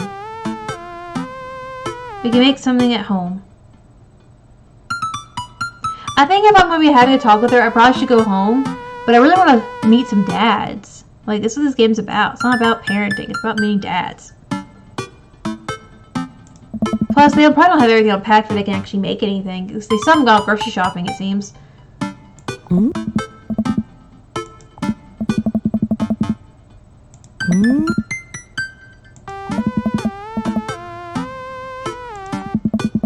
Sounds like a deal to me.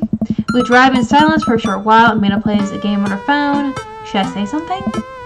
You know, sometimes when a kid gets older, they find they have to keep things hidden from their parents, and that's okay because sometimes that's what kids do, and that's okay, but also sometimes it's good to have the parents' perspective because, you know, maybe the parents have also dealt with similar situations, And maybe they're a little cooler than you give them credit for. Anyway, what I'm trying to say is it's good to share. Love you.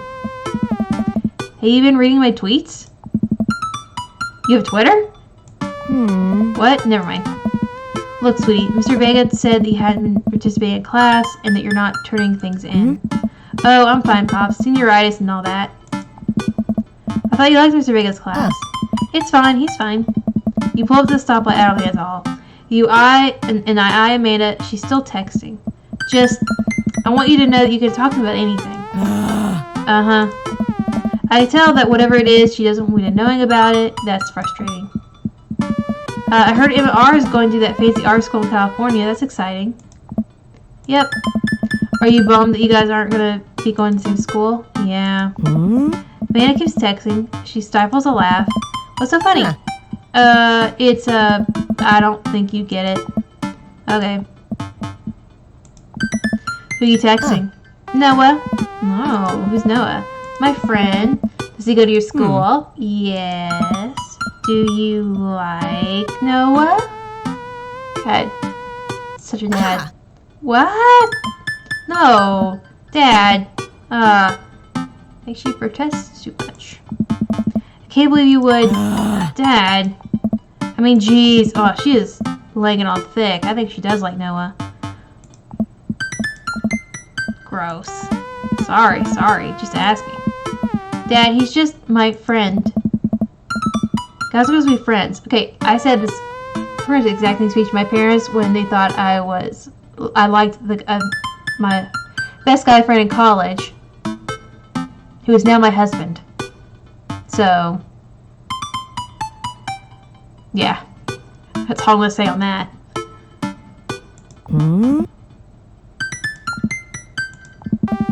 This is going well. Well, good talk. Love you, kiddo. He leans forward and turns on the radio and guesses the conversation is over. To the mall, then.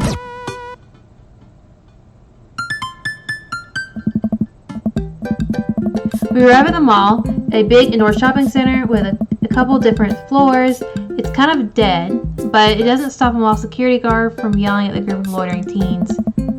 Let's eat something disgusting for dinner. Yes. Hell yeah. Language, Missy. Heck yeah. Better. We approach the food court and evaluate our options. There's greasy restaurant after greasy restaurant. My heart burns just looking at the menus.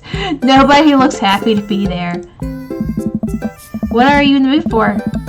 Bread dipped in sugar, bread dipped in cheese, or do you want me to inject some fat directly into your bloodstream?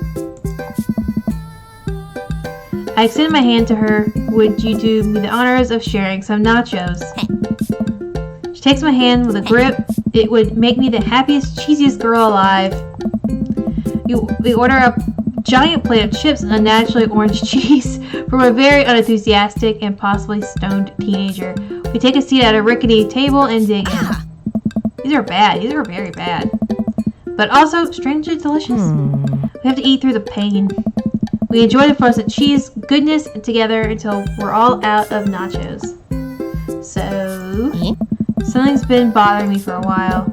Can you explain memes to me? Oh, God. Which meme? All the memes. Aww. Amanda sighs deeply and places her head in her hands. Dad, it's complicated. See, memes are the inside jokes shared by a bunch of people. They get less funny the more people do it. So the problem is that by the time a meme gets to you, Dad, all of us youth have already done the joke to death. Dad. And what's worse is that movies and TVs and video games will try to jump in on the meme train, but just based on how long it takes to make them, the meme will be long dead by the time it comes out. So it just dates it and isn't funny. Ah, shit, what up? Dad, please. Anyway, changing the subject. Where to now? Want to go to the goth store? Oh, this was the one we meet the vampire dad. Yes. What? You know, the one that has all the black and tries to establish itself as anti-establishment despite being an exact representation of the establishment? Oh, I mean Hot Topic. I don't know what store you're talking about. Definitely Hot Topic. I used to hang out at the Hot Topic all the time when I was in high school. I was one of those kids. You know the one where you can buy chain wallets and it's basically an assault that people fought so hard against.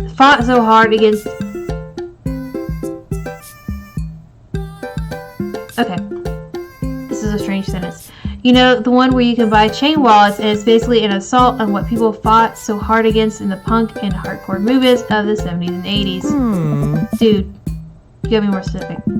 The one where you threw up in that one time. Ah, that one! God. Yes.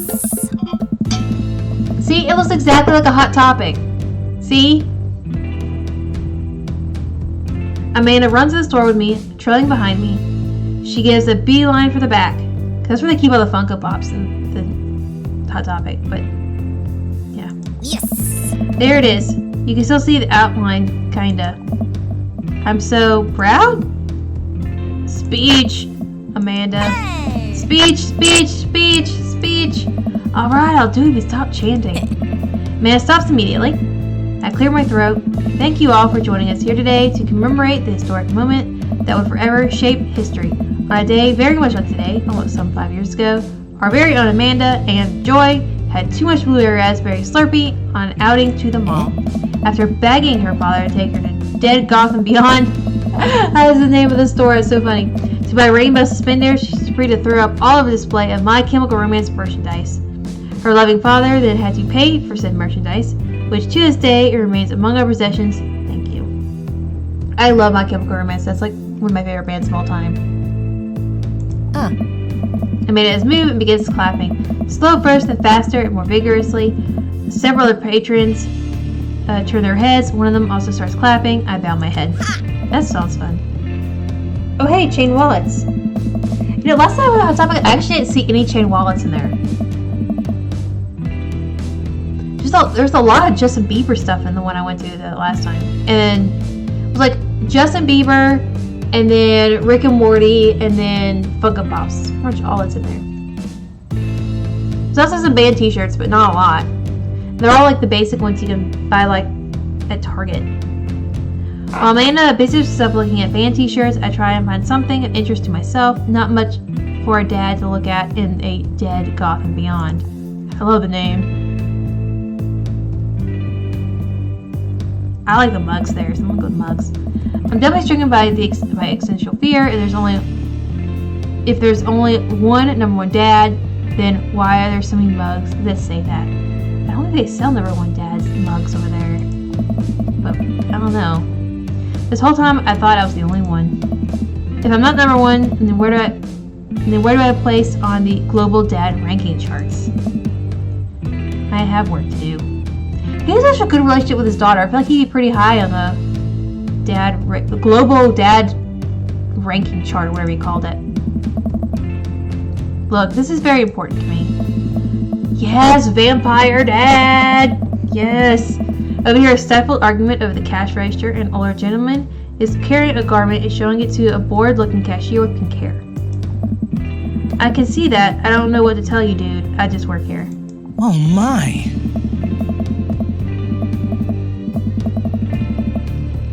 Okay, he sounds like a jerk. Okay, maybe not. Vampire dude. Listen, when I bought this online, the website said this blouse was Victorian inspired. However, when I see that it clearly held the trademark of Edwardian dressage. I kind of hope he ends up being a real vampire. That would be fun. Do you want a coupon? I can give you a coupon. Will you leave if I gave you a coupon? Is there a manager present? People have to know what they're buying. I am the manager. Huh. I see. Well, it would seem that I have outstayed my welcome. Good day, shopkeep. Your superiors will receive a strongly worded letter by post. God. He sounds like he's a vampire, or at least thinks he is. Whatever, dude. The man whirls around and storms out, his literal coattails trailing behind him. Can't tell if they are Victorian-inspired or Edwardian in nature. Amanda trots up to me with a t-shirt in her hand. Oh boy, here it comes. Hey, Dadtron 5000. Yes, I'll buy it for you. Wow, that was easy, thanks. At least it's the only one this time. Yeah, because I had to buy a whole setup because she threw up on the shirts last time. It's funny. Amanda plops the shirt onto the counter and grins at the cashier. I love your hair. The cashier says nothing and rings Amanda up. Radiating hatred, I hand her a 20. So what was that guy's deal? The cashier rolls her eyes so hard I'm worried she'll pull something. That's Damien. He's in here all the time. He's obsessed with Victorian fashion or whatever. She hands Amanda her bag and it's clear the conversation is over. We make our way out of the store and head home to get some rest. Amanda and I sit on the couch trying to find something to watch over bowls of ice cream. Oh cool! Long Haul Paranormal Ice Cream Road Ghost Truckers is on. Wow, that's a weird show. Your favorite, right? Oh hell yes. They have to make it over the Canadian tundra before the ice road melts, but also they're hunting ghosts. Also, the trucks are haunted. Well, that would probably make ghost hunting easier. This is an episode I've already seen, but it's one of the best. Colm and Flint Dogbone, the twin brother truck driving and ghost hunting duo, find themselves in the greatest peril yet. Oh no! The ghost done and got control of the truck. I can't steer on them. On them there, darn ice roads. Oh, it's hard to read. Let me use this EFP meter to try and communicate with them spirits. Flint, we're about to die. I almost got it. If you listen carefully, it sounds like it's saying you're going to die. That's because we are about to die. This is art. Oh god. The episode ends and Amanda excuses herself to go and start arguments on the internet. I stay up a little longer, curious about the exploits of Calum, is that how you pronounce it? And Flint Dogbone after this disastrous ice road accident. Afterwards, I crawl into bed and get a good night's sleep.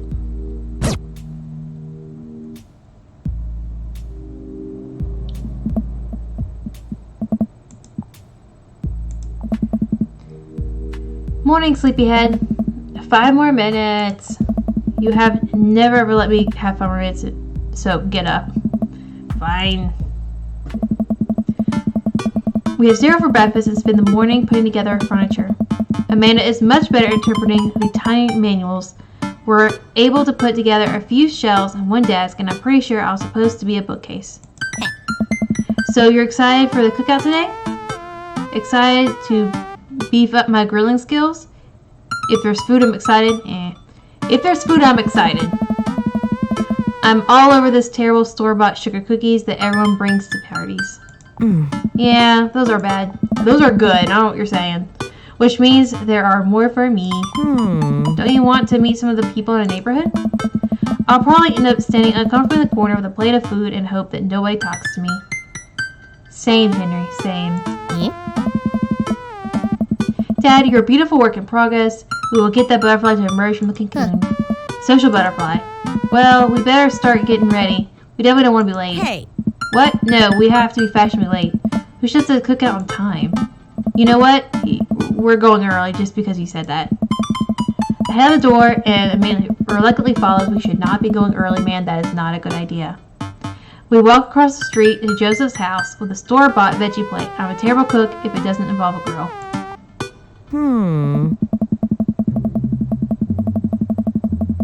Okay, that's good. Alright, I guess we're not as early as we thought we were. Joseph's backyard is already packed with people and the smell of hot dogs wafts through the air. Small children run through the sprinkler and adults chat in small clusters. I set our veggie plate down on the table next to other veggie plates. Hey, there's Joseph. I wave to get his attention. The moment he sees us, he jogs over, arms open wide. Oh. Welcome, I'm so glad you two are here. And you brought veggies. Let me introduce you to my family. Kids, come over here. This is Chris, my eldest. Hi. Hi. This is Christian and Christy. They're twins. Oh, they're creepy looking. They stare creepily and say nothing. Yes, they are pretty creepy. Oh. And then, of course, there's our youngest, Krish. Wait, where is Krish? Is that how I pronounce it? I don't know. Maybe Mary put him in his crib. Oh, and Amanda, I forgot my lovely wife, Mary. She also looks kind of creepy. Hey. Joseph perks up on her cheek, pecks her on the cheek, and she smiles. Ah, Mary, sweetheart, did you push Krish? I think it's Chris to bed. I'll have to go look for him. What? You'll have to. Joseph takes a moment to regain his composure. Oh. That's not a happy marriage, it seems. Mary, this is our new neighbor, Henry, and his daughter, Amanda. I'll shake your hand, but I have a glass of wine. I need to tend to it. I love her. Nice to meet you, Mary. Charmed. Well, I have to go over there now. That's my wife. It's a wonderful sense of humor. But please, you two, enjoy the barbecue. All you guys are really excited to meet you. Okay, so they're Joseph and Mary, and they're a youth pastor. That's super... Like Joseph, Mary, you know, Jesus' parents. Yeah, like... It's a bit too much for me. Here, let me introduce you around. Yeah. This is Robert. He lives across the way. A haggard man nursing a glass of whiskey eyes me up and down. Oh, that's the guy from the coffee shop. The one that was staring at us or something. You see, this is one of the dads I was thinking about going for. Because I like this whole... the bad boy thing. Hey, I'm Henry. It's nice to meet you. Takes a long swig of his drink. Charmed. Henry and his daughter just moved next door. Cool. I'm a man of many words. If you ever need recommendations on where to get a drink in this town, Rob's your man. I told you not to call me Rob. Lawrence of Arabia. Right, got it. Robert ambles away without saying goodbye. He's not really a people person. Yeah, it's obvious. Well, I think I've actually met everybody. Else. Great. I bet you're excited to get to know everyone better. Hope you both enjoy yourselves. Man and I mill around and try some of the food spread on the table. I pick up some of the deviled eggs. I'm going to grab a small paper plate and immediately begins piling it with baked goods. I don't want to have to make friends. Ugh. Come on, Dad. Who are you going to party with when I go off to school? Good point. But I don't want to have to do pleasantries. Dad. They're going to talk about weather. Aww. Go, do it. Make a friend. No, but how could I possibly make my only child a social function? That's bad parenting. This plate of cookies is my new dad. Bye. Amanda shoves me into the corner of the yard. Well, here goes nothing. I look around the party and I'm surprised to see familiar faces. Isn't it the barista from the Coffee Spoon? What a cool guy and mysterious. Did that guy throw a frisbee at my head? Is that the guy who's throwing a fit in the dead Gotham Beyond? Is that Amanda's teacher? Hey, I know Craig. But wait a second, all these people live in our cul-de-sac? That can't be right. I better investigate. Let's see, who should I talk to?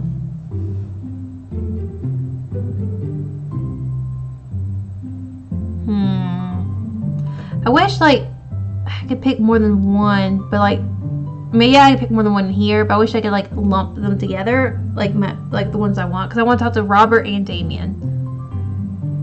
And I don't want to talk to Brian. He's irritating, I don't like him. I'm gonna go with Damien first. Suppose Joseph chatting with a guy from Dead Gotham Beyond by the grill. I wonder what they're talking about. I walk over to them. See, it's good to stick with the one you know the best. He knows Joseph, I think. Obviously, other than Craig. Yeah, I forgot Craig's there.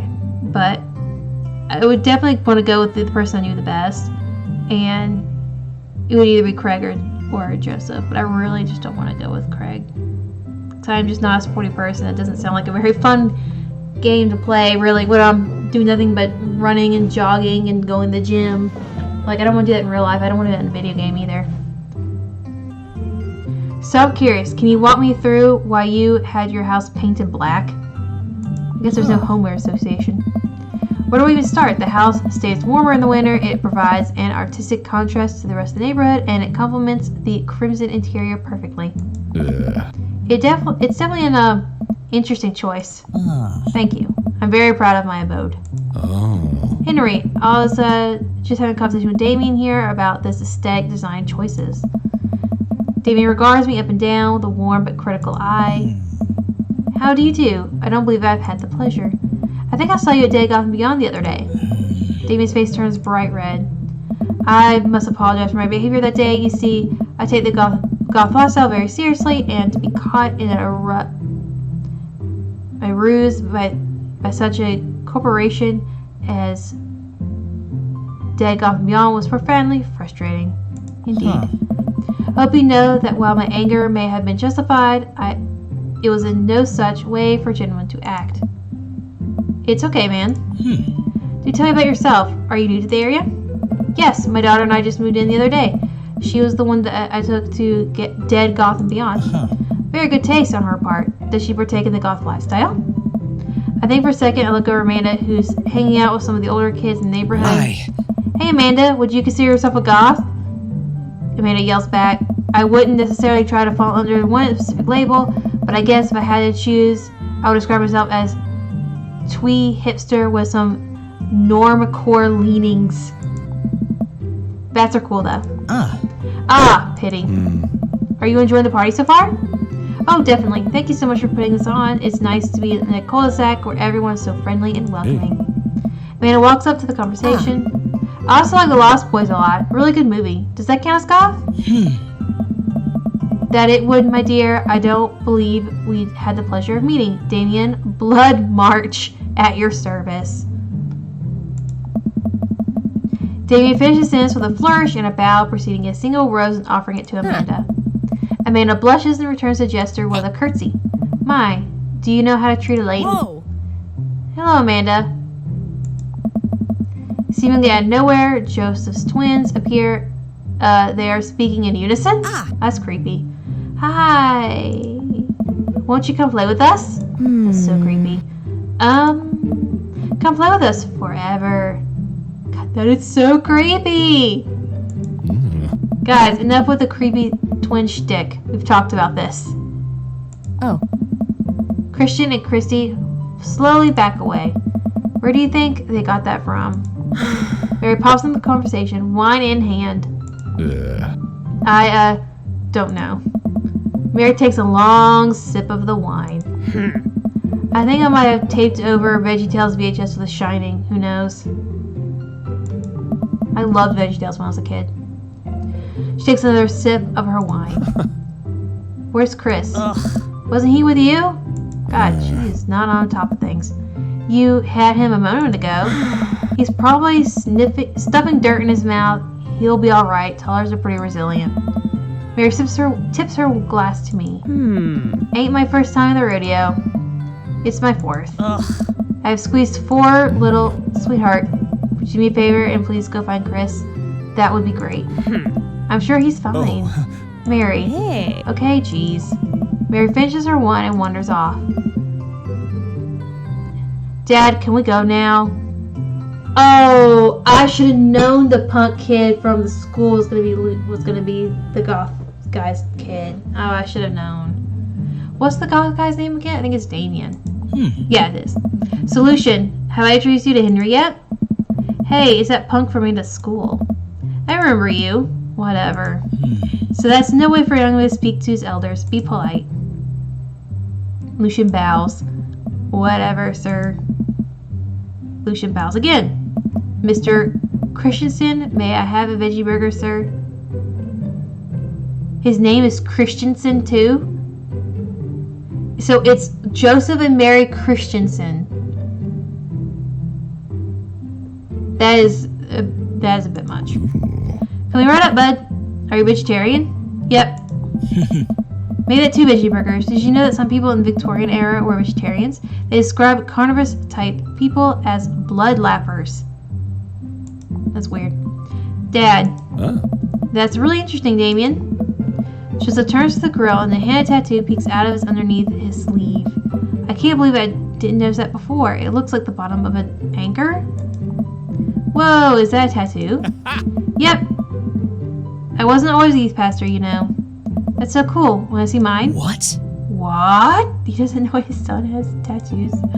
Lucian pulls back some rubber bracelets and reveals a lopsided 666 in black ink. Oh, he's gonna regret that later.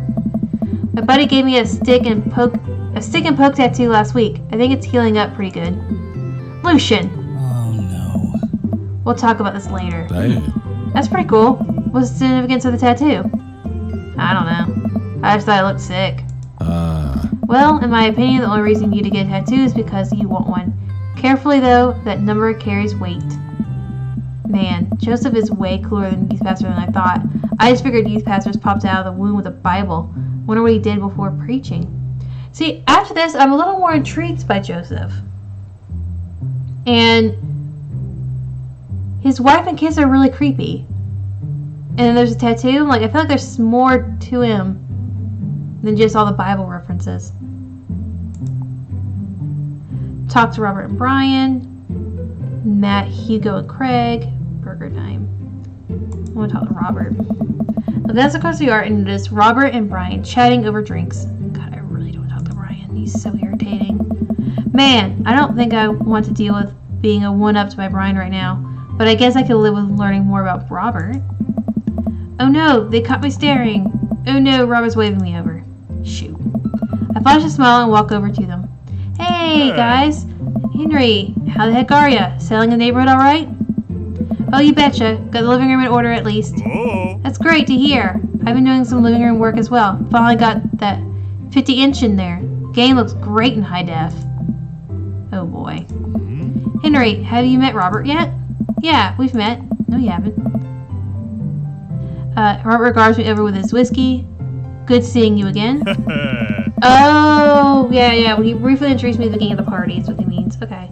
I thought he was talking about when we saw him at the coffee shop. It's like we didn't really meet him. We were just talking about my most recent camping trip. Spent a night out in the woods with Daisy and Maxwell. She's definitely an outdoorsy one. Even caught her first fish. Good to see you taking your daughter out like that. I bet she loved it. And it's great to see she loves the outdoors. Mine loves being inside. Well... Brian raises his eyebrows at me. Being inside, making art. She won a local competition for that art. Yep. God, I don't want to do this again. Did I put it in too strongly? Robert stares at me blankly for a second. Anyway, I haven't gone camping in years, not since the last time. Same here. Well, things change once you have a kid. Wait, what happened to the last time? Robert takes a long sip of whiskey. Well, old Johnny Boy. Okay, well, old Johnny Boy and me went out to the backcountry. Johnny Boy's a strong kid. Met him in my army days. Comes from Kansas. They build him tougher out there. Anyway, things go south pretty quick. Johnny Boy breaks his ankle when the rope bridge snaps. Oh my. You can see the bone protruding out through the skin. Johnny Boy's screaming now, crying for his mama, losing blood. We're 2 days out from the next living soul. Here I am, my dear friend, bleeding out in front of me. I'm able to dress the wound, but now I gotta fireman carry a 6-foot, 180-pound man over some of the toughest terrain I've ever been in. I won't lie to you. There were moments during the 2 days when I thought about leaving old Johnny Boy, but you build a bond with your brothers in arms, and that bond never breaks. I got that boy back in civilization, but I lost some of me out there. I guess that's camping for you. Brian and I stare in disbelief. Robert takes another long sip of whiskey.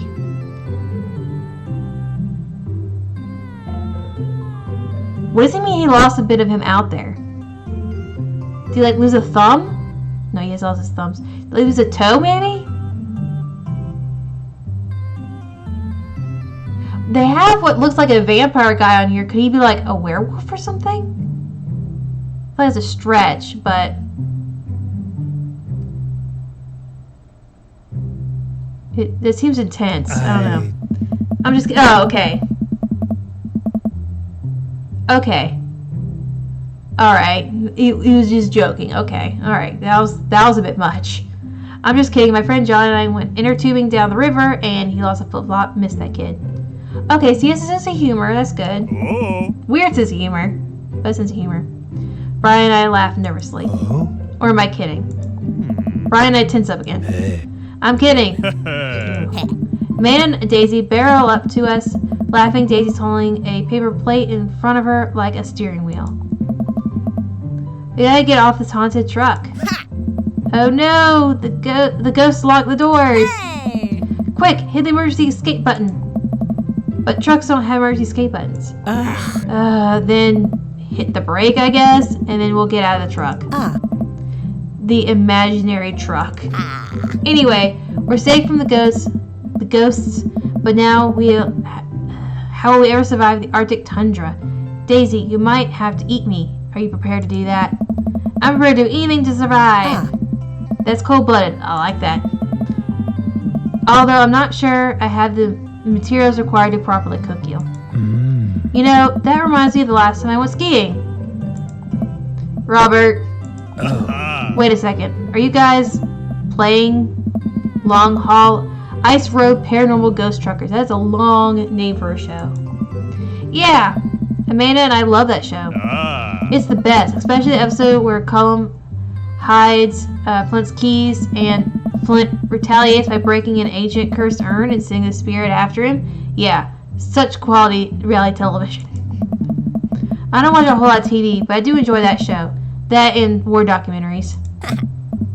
Alright, Daisy, I found us a couple of bugs. What? Alright, Daisy, I found us a couple of bugs, and we're gonna go make a great meal. Lots of protein. Gotta keep us from starving out here in the harsh, icy wasteland. But there's a whole plate of food right over there. Daisy, it's a game. We're playing and pretend. That's what kids do. God, Daisy's annoying. Live a little. Amanda gives Daisy a handful of gummy worms from the snack table, and they eat them with mock disgust. Let's go find kindling for a fire. Okay, but not an actual fire. Because we're playing pretend? Yeah. Now you're getting it. God, Daisy's weird. Daisy and Amanda run off. What a cute couple of kids. And man, I've never seen her get along with anyone so quickly. I guess Amanda just sort of has a way with kids. That's kind of amazing. Daisy doesn't really get along with other kids her age. It's nice that he's not trying to one-up me this time.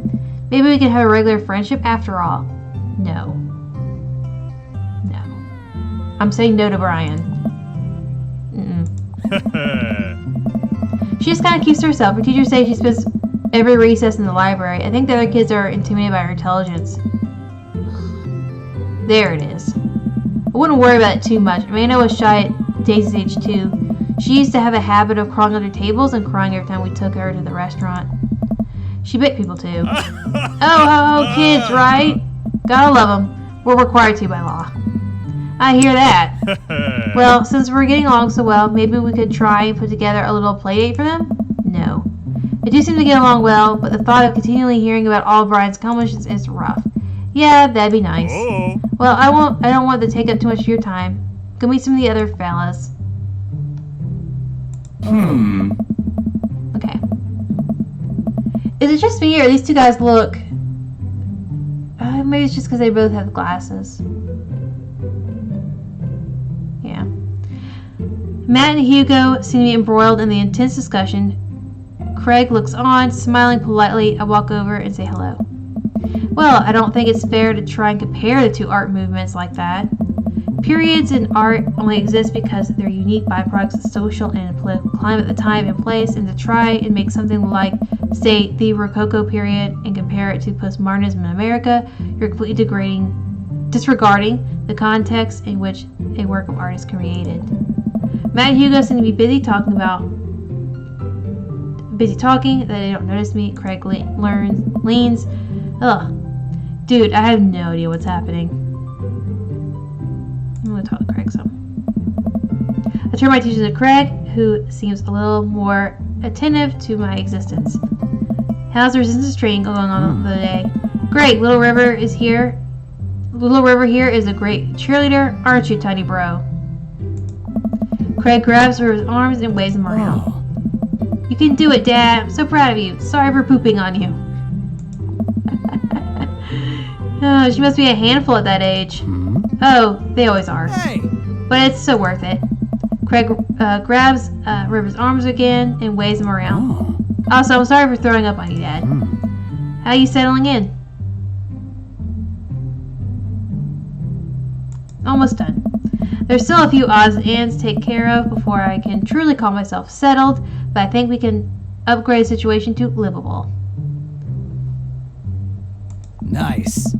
I did livable throughout the entirety of college. Yeah, my goal was for Amanda to live a sort of life that didn't involve eating spoonfuls of ranch dressing as a palate cleanser between different types of pizza. Oof. She still does, though.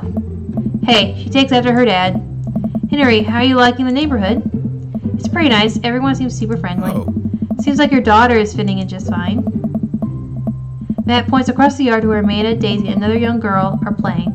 They're all sitting cross-legged in the grass, picking weeds and weaving them into little flower crowns. It's pretty adorable. The girl I don't recognize jogs over to us. Hey. Oh, okay, that must be his daughter. What is it, sweetheart? It's a flower crown. I thought you look cute in it. Hey. Well, there's only one way to find out. Matt takes the flower crown and places it on top of his head. Hey. Am I cool now? The girl stares at him, thinking it over. Nope. But you're still slightly less uncool than you were when you put it on. Hey. Hey, Henry, this is my daughter. Hello. I'm Carmencita? Huh. Amanda comes over Daisy in tow. Dad, look, I'm making friends. Are you making friends? You better be making friends. Yeah, actually, Amanda, do you remember the cool barista from the coffee shop? And my old college friend and your teacher? Ah. Oh, hi, Mr. Vega. I didn't realize we were neighbors. Yes. Yep. You still gonna get me that overdue term paper? Dad. Great seeing you. Amanda finger guns her way out of the conversation like a champ. She learned the finger gun move from me. I'm very proud. She's definitely a charmer. Speaking of which, where did my son go? Whoa. He looks around the party and finally spots him because his eyes go He must finally spot him because his eyes go wide. Sweet Manchego. Ernest Hemingway Vega, are you smoking? Ernest is holding a lit cigarette. No. I see Ernest across the way. He casually takes a long drag of cigarette and then flicks it into the gutter. Unbelievable, excuse me. Hugo marches over to Ernest and I turn attention to Matt and Craig.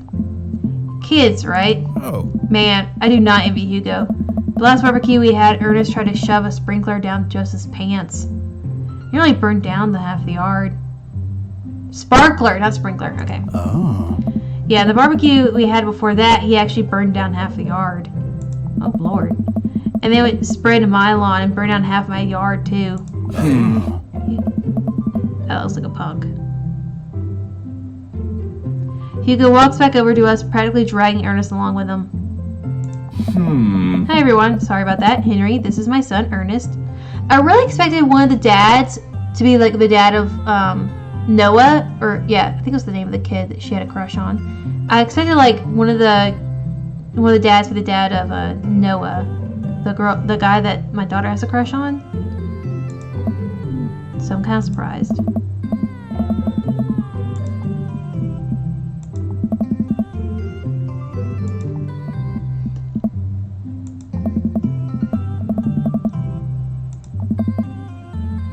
Oh.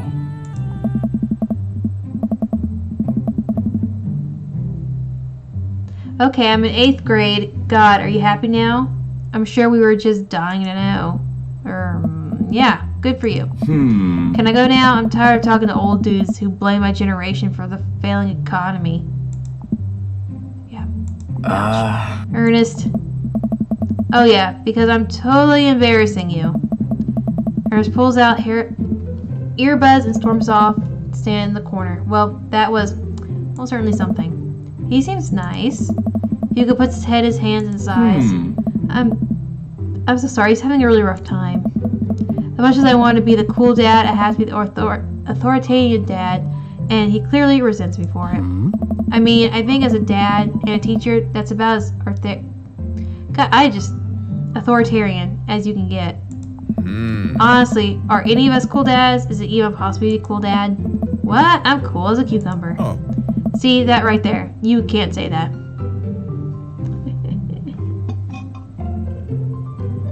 Oh. My kids think I'm cool. But for how long, Craig? How long do we actually get to be cool dads? I don't know. Oh. I think we just have to accept the fact that as dads, we've become the machine we once raged against and accept our fate is to unironically wear socks with sandals. Your kids may think you're cool now, but the moment they hit puberty, we're doomed. Amanda's 18, she's like, so I'm cool. I think it's weird now. It's like, I forgot how old she was. She was playing with a little kid from middle school and they wanted to set up a play date with him. That's weird. I yell across the yard to my daughter, Amanda, I'm cool, right? Amanda just laughs. She keeps laughing. I see your point. As much as we all want to, I don't think it's important to be the cool dad as it is to be a good dad. We can't all be best friends with our kid. It just doesn't work. I mean, look at me and Ernest. Our job as parents is to make sure our kids turn out okay. Yeah, you're right. But it'd be nice to have it both ways. Hearing these guys talk about this makes me think of my relationship with Amanda. We get along so well, but there might come a time when I won't be that like that. It is college when it happens. Hey. Don't skip your time, Henry. Go meet as much of the people around the neighborhood. Oh. Without further ado, let's work some magic. Joseph closes his eyes, takes a deep breath, and gets to work. With the greatest of ease, he sets patties on the grill, flourishing as he flips with a spatula in the air. It's easily some of the best grill work I've seen.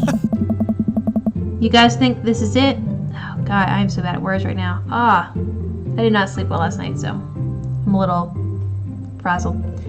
You guys think this is my first time in front of a grill? He's working faster now. Effortlessly he's tossing cheese on the patties and perfectly grilling onions on the side, one after another. The dads take notice and crowd around Joseph to admire his masterful technique. Oh. You probably didn't know this, Henry, but Joseph is known around here for his grillmanship. He's ungrill. Oh god, it's hard to say. Ungrill-leavable. God, dad jokes. I've tried to get on his level, but I just can't catch up. Hey. Let us keep studying. He has a rare quality about him. I appreciate these dad jokes. Mustard, we keep talking about this. Can't we appreciate the artist? Hey. I've never seen him make a mistake. Hey. Okay, we need to stop. This is getting too cheesy. Please stop. All of the children at the party boo the glorious display of puns in unison. Kids just can't appreciate a good pun. Like, for those of you, like, if you've found my Instagram account, Meg Joy, you'll see that I love puns. And every chance I get, I use them. Alright guys, the food's ready. Please form an orderly barbecue. Amanda groans. We all grab our food and hang out. Enjoy perfectly cooked cheeseburgers. Hey. Man, it's so wild how all of us dads live in the same cul-de-sac. It is weird, admittably, that the entire neighborhood or entire cul-de-sac is full of single dads. Well, I guess technically Joseph isn't single. But yeah, it's so weird. Kind of nice, isn't it? It feels like there's a real community here. Totally helps when you're just a single dad trying to raise a kid. We're happy to have you here, man. I think you're gonna like this neighborhood a lot. Plus, Amanda seems to be getting along with all the kids. If she decides to get into the babysitting game, she'll really make a killing. See, at least he recognizes that she's too old to actually hang out and like have play dates with these kids. I think part of it was really just Brian just thinking his kid is just so grown up and mature for her age. She could have an 18-year-old friend or something. I don't know. But yeah. Brian just really irritates me. I don't know if you can tell. He just rubs me the wrong way. I don't like him. Hey, why don't you add us all on Dad Book? What? Dad Book? Yeah, it's a great social network for dads to keep in touch with each other. We're all on it, so if you need to reach out to anyone, that's the simplest way to do it. Sorry, I'm just an old-fashioned dad. Social media goes over my head sometimes. Don't worry, Pops. I'll help you figure it out. The rest of the barbecue goes smoothly. We all trade stories and drink beer as our kids play the lawn. Amanda breaks up a fight between Carmesada and those weird twins. I feel bad I can't figure out how to say her name. Seems like every game I play on here, there's at least one name I can't say. I think they wanted her soul. Amanda and I walk back into our place, and the sun sets in the neighborhood. Oh, accomplishment unlocked. Welcome to the neighborhood. Okay, cool. Amanda and I walk back to our place as the sun sets over the neighborhood. See, I don't really play a whole lot of games that aren't The Sims. So, and I'm not used to like having a little thing pop up that says I have an achievement. I'm like, oh, I won something? Huh. Oh, that's neat. Pretty fun party, don't you think? I mean, I got a burger in me. Felt like I was at a networking event. Wish I could have been playing... Oh. Yeah. Okay.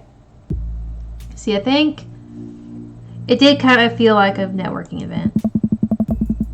When I get LinkedIn notifications out of this, I just know it. Huh? Don't you think it's nice that people want to connect with you? Not when their affection jams up my inbox, metaphorically speaking. Well, hey, at least you met some cool other dads. You should hit them up on Dad Book. Maybe I will, if I ever figure out how social media works. I have a good feeling about this place. Me too, Dad. Oh. Amanda and I arrive home with the remnants of veggie plate. Seems like nobody was really into the cauliflower.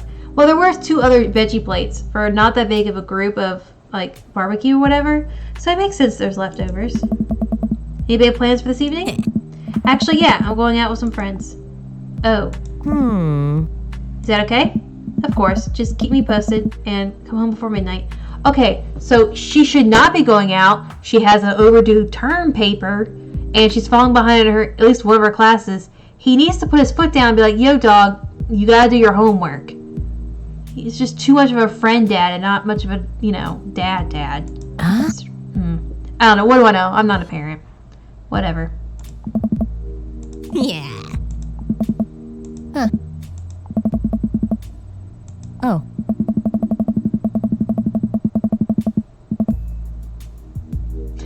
Dad, you're not gonna do that thing where you sit silently for me to come home in the living room with all the lights off, are you?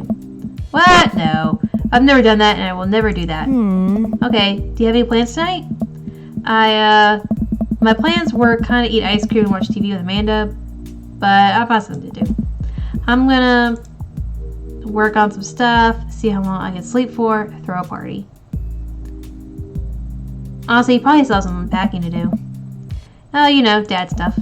I was gonna just relaxing tonight. Have fun, okay? Great. See you later. Watch Amanda drive off into the night. I really do hope she has fun. I popped out from the TV and turned on some wine and dine mastermind with celebrity chef Gavin Chapman. Looks like Gavin's making a roasted rack of lamb with rosemary mashed potatoes.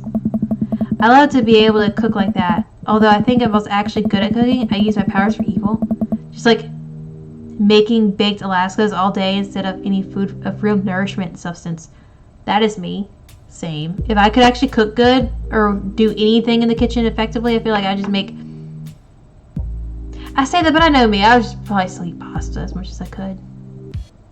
Yeah. Then I'd probably make myself a cake every so often. But I mean, I can do that now because, mixed cake is just as good. But, Lord, I hate baking and cooking. I just hate it so much. Like right now, what I've been doing regularly is I make a entire, I get a Boston butt or whatever from the grocery store, and I make a bunch of pulled pork, and I make a big batch of coleslaw, and I just kind of eat that throughout the week.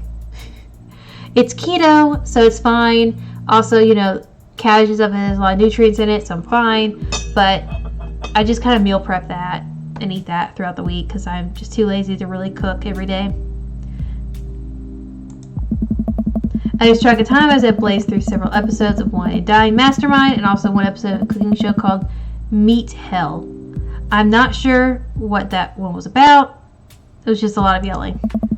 I glanced at my watch. Man, it's almost midnight. I should check in with Amanda. I sent a text. Hey, kiddo, you good?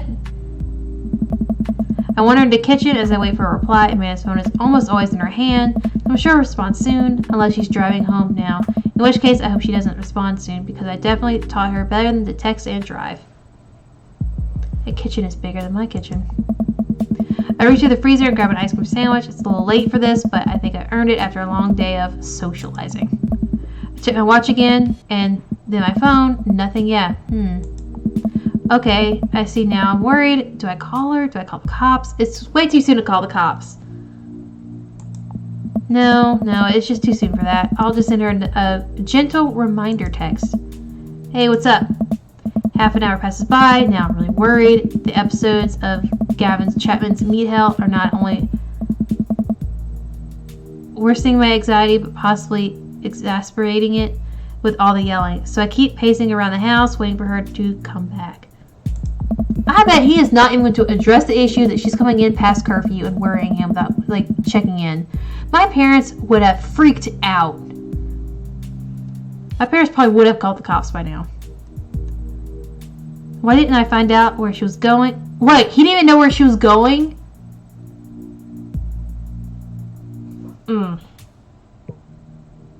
I would not be a cool dad. Who was she even with? Why don't I know any of her friends' phone numbers? Why didn't I even know any of her friends' full names? Who is Emma P? I decided to send her another text. Amanda, please text me back and let me know you're okay. I can't but think of all the awful things that could have happened to her. Oh, thank God it's her.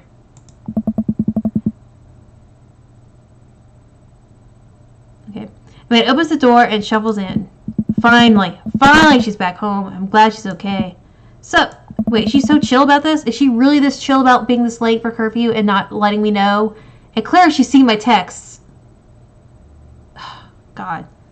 Sweetie, thank God you're safe. Yeah. But now I know she's okay. I'm really mad. See? Finally. Why didn't you answer my texts? Mesa pulls up her phone out of her pocket. Oh, whoops. I guess I didn't see any of these. Starts to walk to her room. Amanda, Ann. Whoa, we're pulling up the middle name now. Amanda, you came home an hour and a half after your curfew. You didn't respond to any of my texts. You really freaked me out. I was about to call the cops. Dad, you're seriously overreacting. You're not going to be like this when I go off to college, are you? Okay, she's behind in her class. She has overdue homework that she's not doing. She's going out instead. Apparently, she never told me where she was going or who she was with, and she came an hour and a half late. My parents drilled me with questions before I went anywhere when I was in high school. And I certainly was not allowed to be out to midnight. I wasn't allowed to be out that late at all. I wasn't allowed to drive at night until pretty late. I don't remember when it was. I was probably allowed to drive at night. But it wasn't for a while. I can't imagine not... I don't know. Maybe there's a reason behind this. I don't know. It just seems... This seems weird. Not really weird, but like just... I don't know. This is more of a lax parent than what I'm used to, I guess. Mine were kind of... Or are... Kind of... mild helicopter parents. Or at least they were when I was in high school anyway. Dad, you're seriously overreacting. You're not going to be like this when I go... Okay, I already read this. Okay. I don't like your attitude. I have the right to be concerned. I do have the right to be concerned. Not because you're my daughter, because if you were an hour and a half late and didn't, like, let me know or anything. Well, I can't give you a play-by-play of everything. I do all the time. I'm 18. You shouldn't be giving me a curfew in the first place. Sit down on the couch, put my head in my hands. I feel really tired after all of a sudden. You really scared me. Just, please don't do that again. Alright. I'm gonna go to bed now. Amanda closes the door to her room, and I head to mine. Jeez. So I'm falling asleep. One thing she said keeps echoing in my mind. You're not going to be like this when I go off to school, are you? I definitely didn't sleep well last night. I brewed some strong coffee and made some scrambled eggs for Amanda as a peace offering. No. You are not in the wrong. You do not need a peace offering. She eventually wanders into the kitchen. Hey, I thought about what you said last night. I should have texted you. I said I was going to do it, and I didn't. Honestly, I just didn't even think about it. At least she's apologizing. I'm really sorry, Pops. I won't do it again. Okay, that's progress, at least. Because at least she admits she did something wrong. Well, I'm sorry for freaking out on you. I trust you make good choices. I also thought about it, and I'll try and give you your space from here on out. I gotta trust you can take care of yourself. Team Joy. Team Joy. Our family called ourselves J Crew, because our last name's Joy. Amanda gives me a hug. Want some eggs? You know it. Sprinkle some cheese on them. Already did. Bless you. Amanda scarfs down the eggs and takes me to wash the pan. Alright, I'm off to school. Smell you later. Wait, one more thing before you go. What? What's Dad Book? Oh. It's a social media platform. Wait, what? What's the social media platform? Dad, I have to go to school. Come on, Amanda. I'm an old man. I can't put together a Dad Book profile on my own. Alright, I'll help you sound interesting on the internet. Oh. Dad spends the next couple minutes setting up my profile on Dad Book, which, as it turns out, is a place where dads can get together and talk about fatherhood. Oh. Alright, Pops. We gotta fill out your profile. Let's get some likes and dislikes. Okay, she needs to be going to school. Alright. On a Friday night, you're most likely to polish and sort my coin collection. Wow, no. Netflix and grill, baby? Maybe. Fall asleep watching the History Channel? Yeah. Torment my children with dad puns? And sink into blissful oblivion. Sleep. Okay. Friday night. See. I'm honestly usually like playing Sims Friday night. But that's not really on here. So I'm usually watching Netflix while I'm playing Sims, so I'm gonna go with this one. If you had one to take with you in a desert island, what would it be? My trusty grill. Wow, they're really laying on this grill thing a lot. The Lost Shaker of Salt. Castaway on DVD for instructional purposes. Well, there's no way for you to watch it. A boat, obviously. I don't need anything. My survival skills have trained me for this day. I have no survival skills. You can ask my husband. What are your turn-ons? So that seems like a weird thing to put on here. It's not supposed to be a dating thing. What's your turn-on? Strong dad arms. Tennis shoes with long white socks? Absolutely not. Well-manicured lawn? Nope. Street smarts? Top-tier grillmanship? Wow, they are really laying on thick that grilling stuff. Comfortable crying. I'm gonna go with strong dad arms. What did you want to be when you grew up? Technical writer for manuals and instruction. Salty boat captain. Pro skater who's also an astronaut. A good father. President of space. Okay, so what I want to be when I grew up, when I was a kid, was a fashion designer. A vampire. What was the other one? A mom. And an artist. I was a very interesting child. So I'm just going to go good father just because that's the closest to any of them. It's your favorite movie genre. War documentaries. Sean Connery's entire filmography. Anything on Laserdisc. Romantic comedies. Whatever will make me cry. Old comedies that haven't aged well. I'm going to go romantic comedies. It's your ideal date. Napping together? Doing a 100-piece puzzle together? Absolutely not. My husband suggested we buy a puzzle or something and put it together for our anniversary, but I'm legit not sure if he was joking or not. I'm not sure, but that does not sound like something I would want to do. They frustrate me so much. Eating a healthy dinner at 4 p.m. Trying to geocache but getting hopelessly lost. Arson. Being emotionally vulnerable. A nice deep talk or something would be a good idea. For a good date. What do you never leave home without? My phone. A sensible cardigan. My sick vape. Absolutely not. A book of word jumbles and a pen. Cool knife. My crippling low self-esteem. I frequently forget my phone, keys, wallet at home sometimes. Honestly, now that it's like fall, I never leave anywhere without my cardigan. Or a cardigan or a sweater, like, because I get cold a lot. Spend a lot of time thinking about conspiracy theories, how proud I am of my child, potential ends of the world, if I'll ever be able to love myself as much as I love my grill, when I can next get a cup of coffee, lawnmower modifications. None of these things. I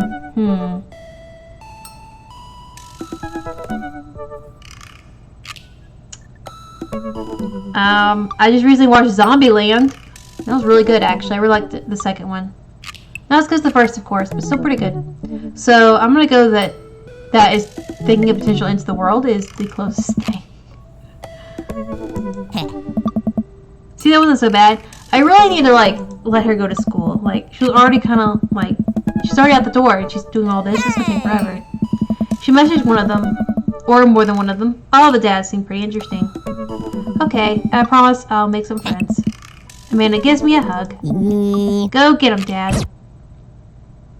Welcome. You've got dads. It's funny. Okay, it looks like I have a message from my daughter. Hey Henry, it's me, your dear old friend from way back in the day, Dad Manda. I'm delighted to see you signed up for Dad Book. We've recently added this exciting new messenger service so you can find yourself receiving messages from other dads like myself. Take care not to miss them. Yeah, okay, I think that's my daughter. Okay, which dad should we go after? I think it's weird we still haven't seen Robert's kid. I want to know who his kid is. Joseph, now that I've known more about him, he seems a little more interesting. So I'm like, Damien, Joseph, or Robert. But I don't think this game is sort of like the KFC one where we can only pick one. I think we can pursue more than one at a time. I think. I'm not sure. But right now I want to say I'll focus on one, but I don't know. My heart is screaming vampire. So let's do this. So how do you do? I have finally decided to join this information superhighway. I'm not entirely sure how this works, but I will try my best to understand. I love long strolls through the graveyard, spending time with my son. If you would ever like to chat about the latest in Victorian fashions, the inevitability of our own demise, or black cats, please send me a letter. Send me a letter. On Friday night, I'm most likely to listen to true crime podcasts while I taxidermy my newest specimens. That is the creepiest answer I think he could have put on there. If you had one thing to take with you to Desert Island, what would be a coffin? Yeah, he's totally a vampire. What are your turn-ons? Pronouncing bosom correctly. What did you want when you grew up? A bat. What's your favorite music genre? Foreign art has horror. I'm not sure what that would sound like. What's your ideal date? It's night and we are at Industrial Dark Wave Club in Berlin. The music drums the beat of our hearts. Sounds interesting. What do you never leave at home without? An upside down cross. I spend a lot of time thinking about mortality, silence, whatever. I don't know. Alright, so I guess this right here's the heart is showing our relationship meter with them. So we keep track. So I think we can romance more than one at a time. When the internet gains sentience and decides to destroy us all, you know it'll use this information against us, right? On a Friday night, we're most likely to make a deal in the alleyway, have it go badly. Who's the cop? Was it Giacomo? I don't know. I don't even know how to pronounce that. Giacomo? If you ever had one to take with you on a desert island, what would be a gun? That sounds wise. I know he's doing it to sound creepy, but that makes sense. Because there's probably all sorts of wild animals on a desert island. What are your turn-ons? Don't talk to me. What did you want to be when you grew up? Grifter. What's your favorite movie genre? Italian neo-realism. What's your ideal date? Grave robbing. Wow, he's weird. What do you ever leave home without? At least 4 knives. That's a lot of knives. That's an excessive amount of knives. I spend a lot of time thinking about you ever really look into a rabid animal's eyes. God. There's some weirdos. Okay. We'll see Joseph's. Voted Maple Bay's #1 youth minister for 5 years running. Living in my hometown with a beautiful wife and our 4 amazing kids. If I'm not in church, you can catch me on the open water, setting sail the seas of adventure. I love playing guitar and crushing my kids at Candyland. On a Friday night, I'm most likely to lead the community in a fun mixer. If you ever had one to take with you on desert island, what would be my 6-string? Surprised it's not a Bible. What are your turn-ons? My loving wife. What do you want to be when you grow up? Ship captain. What's your favorite movie genre? Feel-good movies? Okay, that's a little closer to me. Was your ideal date? A lovely night on the town with my wife. What do you never leave home without? A good book. Once again, expected to be the Bible. Spend a lot of time thinking about how I can be a better man, husband, and father. Let's just see what Craig says. Dad of 3, business entrepreneur, fitness enthusiast, juggling work, fitness, family, and fitness is a tough gig, but someone's got to do it. On a Friday night, you're most likely to get one last good cardio session in. If you had one thing to take with you on desert island, would be a box of energy bars. That makes sense. Bringing food with you. What? Well, only one box. There's really not a lot in those boxes. They're like, sometimes there's like, use like 4 bars in there. What are your turn-ons? A sub 6-minute smile. Oh, a sub 6-minute mile. Ugh, he's never getting that from me. What do you want to be when you grow up? Beer pong world champion? That goes with all the, you know, talking about how he was in college. What's your favorite movie genre? Buddy cop movies forever. They're pretty funny. What's your ideal date? Scaling a huge, dangerous mountain for fun? No, that's not fun. What do you never leave home without? An extra tube of energy gel? Is that like the caffeine stuff that like you can put on your skin or something and it seeps through, or is that like energy drink but in gel form for some unknown reason? I don't know. I spent a lot of my time thinking about my mile time. My mile time used to be so good. What happened? Have I peaked?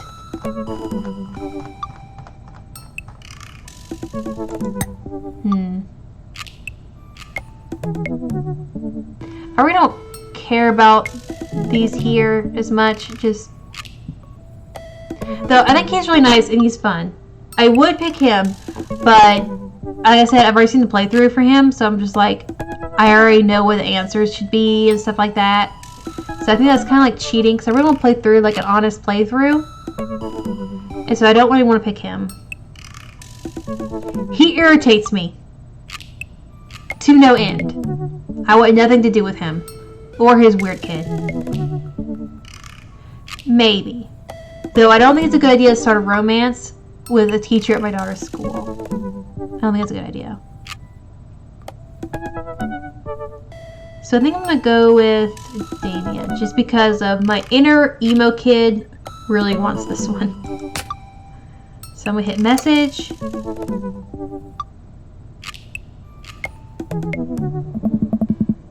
Okay. Oh, okay. So it looks like I have a message and it just... I feel like something? I don't know. Damien seemed really interesting, a little odd, but interesting. I think I should hang out with him to get to know him a little better. I navigate to Damien's dad book page and type out a message. Okay, so it's going to pick out a message. Alright, good. It's not going to make me do the message. Okay, cool. I did not want to do that. I overanalyze all my messages. Remove the... Okay, it's not going to let me move my webcam around. That's annoying. Hey dude, you seem cool. We should hang out sometime. I sit there for a minute before I see that Damien's typing. But then he keeps typing. And typing. Man, this guy is writing a novel? I leave the computer to make some coffee. And he's still typing. I sip my coffee and the computer finally dings. Henry. Whoa, wow. I must confess my excitement to be receiving your kind letter, for as you see, I do find myself available to enjoy your company. I must ask your forgiveness, however, as I believe our first meeting did not paint me in a gentlemanly manner as I would have liked. Well, there's more. Oh gosh, there's so much. I would be highly flattered to enjoy your companionship at my residence for an afternoon tea and a stroll around my garden, should it please you. Till then, adieu. Yours, humbled, D. Bloodmarch. I stare at the screen and reread the letter several more times.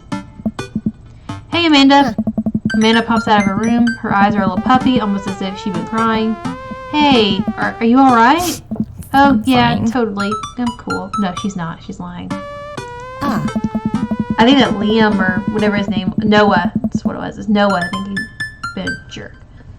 I just found out that the succulent I've been watering and singing to for the past 3 months is actually made of plastic. That's not it. Even the dirt was fake. Oh, honey. Are you sure that's all you're upset about? You have to tell me what's actually wrong. Sorry about your plant.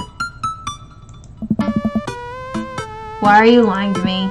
I'm not. I'm perfectly fine. Alright. I don't believe her, but I'll let it go for now. Can you help me with something? Dad, for the last time. I'm not popping your back pimples. Oh, that's disgusting. No. Can you interpret this for me? Turn the computer to Amanda. She squints at Damien's message. I just don't understand net speak. Like, is this how you kids communicate with each other now? Oh, totally. This is the new hot thing. See, Dad, kids go over saying LOL and LMAO, whatever. Decide they need to do. Okay. Kids got over saying LOL and LMAO or whatever and decided that what they needed to do was bring it back to the 1800s. So what do I do? Where's your pen and quill? What? Yeah. Did you forget to unpack the pen and quill, Dad? How are we to address the nobleman in regards to your upcoming debutante ball? Okay, I know you're messing with me. Father, without proper chaperone, you'll never end up with a suitor worthy of our land. Oh, this is funny. Or our dowry.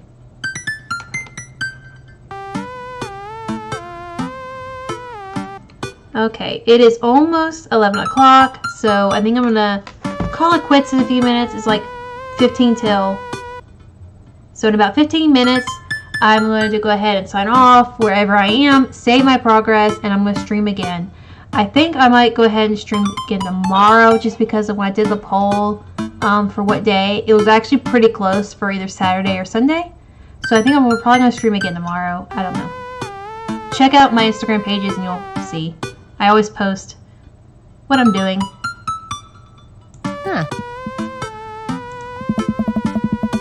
So you read Pride and Prejudice for school one time, and now you're reciting things you know about it back to me, aren't you?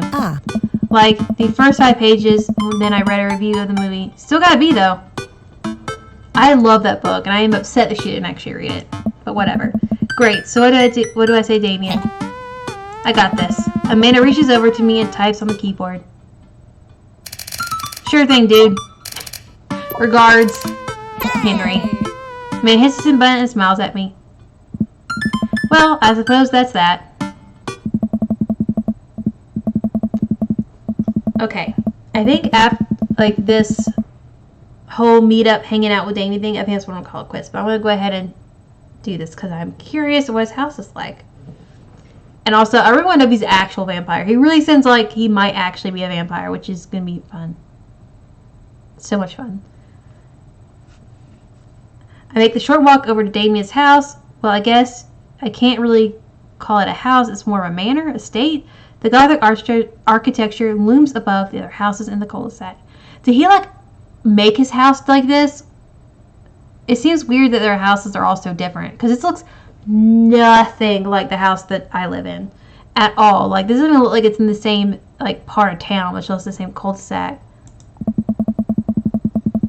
I walk past a couple of gargoyles, guard the front door, and look around for a doorbell. There doesn't seem to be one. I pull the large, ornately carved bat's head door knocker back, and the hollow sound echoes throughout the house as I strike it against the door. I wait several moments before the door slightly creaks open. It's a little creepy, but I enter the house and take a few steps into the foyer, or foyer, whatever you want to pronounce it, noting the oil portraits of who I assume are dead relatives hanging on the wall.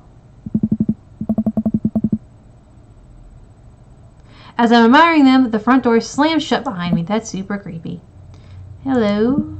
Silence. An oil lamp in the corner flickers dimly, casting ominous shadows against the wall. How do I feel like all the people in these paintings are staring straight at me? Why is it so cold in here? Where's Damien? This is super weird. Henry, pleasure to have you in my home. I look up and see Damien standing at the top of the majestic staircase with a walking candle holder. Oh, that's weird. What's with the door slamming shut? Oh, sorry. There was a draft. And the door creaking open when I knocked? I accidentally left the door unlocked. And the creepy oil paintings. I like all the paintings. Right. Please, let me show you around. Okay. Damien leads me around the house, showcasing his parlor, sitting room, auxiliary sitting room, and the parlor again for some reason. Oh, This is one of the older homes on the block, yes, but nowhere near as old as the architecture might suggest. Through extensive renovations, I have been able to craft a residence that is both historically accurate to the Victorian period and equipped with the amenities of any modern dwelling. Okay, so that explains why his house looks so different from all the others. We walk past a door covered in bumper stickers, caution tape, and a black parade poster. There's a lot of My Chemical Romance references in the game, which I appreciate. Did they listen to My Chemical Romance in the Victorian era? That's my sunroom. You know how the rebellious teenage years are. Onward, onward. There's more to see. We reach a door at the end of the hall that Damien opens with a flourish. And this is the library. Sunlight streams in from ceiling to. Okay, I was like just typing. Okay, from ceiling, arched windows. The walls are lined with packed bookshelves, and even more books are scattered over the period-appropriate furniture. Damien is clearly really proud of this room. I would be too. That's pretty awesome. I would love to have a legit library in my house. That'd be so cool. Yes, hearts. Yeah. You know, Henry, in the Victorian era, there was some controversy surrounding reading. Many people thought that the more tawdry novels would encourage youth into a life of crime and would cause too much of a distraction from work and school. I pull out a book at random and examine the worn cover. Opening it, I turn to a random page and read aloud. Naruto struggled against the chains that Saku, I don't know how to pronounce this guy's name. I know this is like the main character from Naruto, but I never learned how to pronounce his name because I never watched the show ever. I watched like a part of an episode because I wanted to get into it, but the voice for Naruto just irritated me so much. It was like nails on a chalkboard to me, and I just couldn't handle it. So I don't think I watched more than like 5-10 minutes. Yeah. Okay, Naruto was strolling against the chains that had bound him. Saku, I don't know, had bound him with. Shirtless and out of breath, he looked up and he smirked, unbuttoning his ninja pants. Oh dear. oh my. Okay, I think that's enough. Damien snaps the book shut and puts it back on the shelf. That's a rare book for my private collection.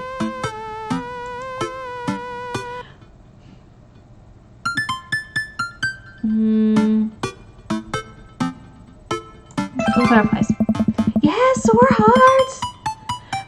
I walk up to the glass display of pinned bugs on the wall. It's pretty impressive. Nice bugs. I pinned them all myself. Maybe I could show you how sometime? No, thank you. I'm concerned I would stick the pin right through my finger. I am also worried about the same thing. The Pinner's Gambit. Is that a thing? No. Look out the window. One more window.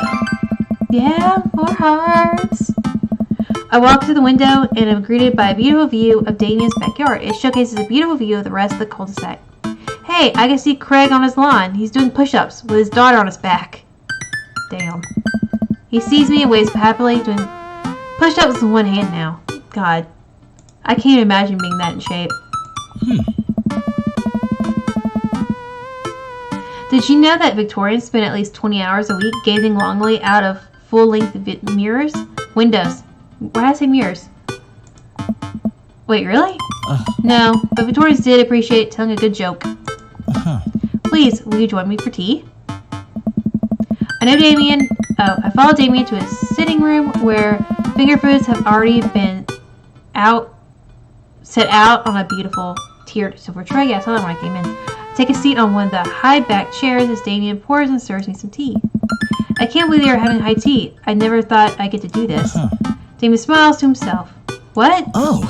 It's a common misconception that high tea refers to the wealth or class of the people enjoying it, when in fact the high refers to both the later time of day and that the working class had to enjoy tea at the height of the tables on which they're served. No. Your friend, we're currently enjoying afternoon tea. That's informative. Damon takes a seat back next to me and serves me a tiny sandwich.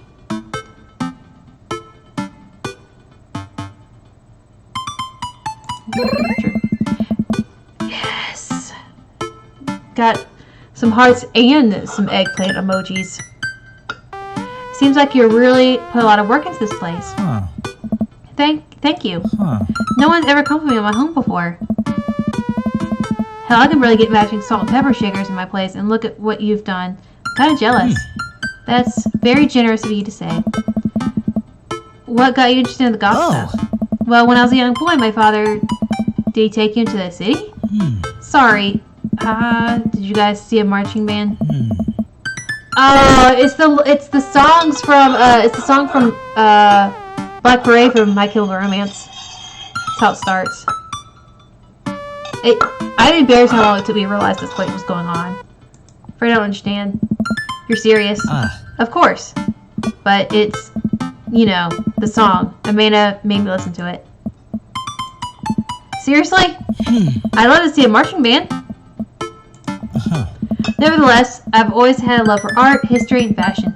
What started off as a small hobby of collecting taxidermied animals grew to a sort of an obsession. It's a really creepy way to start something. It's a privilege to be able to appreciate the lives and culture of those who came before us, I think. Why not go all the way? Like not dying when I catch a cold. I like not dying when I catch a cold. Takes a sip of tea. I can acknowledge that there were many terrible things about the Victorian era, and to try to live that life strictly in line with those ideals would be admittedly horrid. But I think it takes a critical mind to truly appreciate something to its fullest and to cognizant of its flaws and love it all the same. That's nice. Okay. Tell me, Henry, do you have any hobbies? Oh man, I do, but I don't know if I care about anything the way you care about this stuff. Well, I'd love to hear about your interests. Hearing someone talk about the things they're passionate about is intriguing. Quite honestly, rather attractive. Oh, really? Please do tell me about your hobbies. Quick, sound sophisticated. I like watching soap making videos on the internet. Love me some weird word jumbles. I learned how to juggle once. My hobby actually would be reading, which I think he would appreciate. So I wish I had that option on here. But I do like watching those videos. They're like oddly satisfying, where they're like cutting soap. So that's my timer for me to get going. Soap is an important advancement in modern society, getting rid of germs and stuff. I would say that people who make soap are the true heroes here. To watch them work is an honor. I like also watching like the resin pours, which they do for soap too. Not really with the resin, but with soap. I tried making some with Amanda once, and we both had to go to the doctor for rashes, which I guess goes to show we should leave it to the professionals. Finish our tea and finger sandwiches. Come, I have one more thing to show you. Oh my gosh, his garden is so pretty. Jamie takes me around the back of his home, where a variety of flowers flourish in a beautifully landscaped rows. A small stone path weaves through it, and butterflies flit lazily through the air. Gosh, it's so pretty. My garden. It's beautiful. Thank you. Victorians took flowers and floral arrangements very seriously. They did. You see, it was considered uncouth to discuss personal and romantic relationships in public, so lovers and friends alike would use bouquets to send secret messages to each other. Each flower and plant is symbolic of different feelings.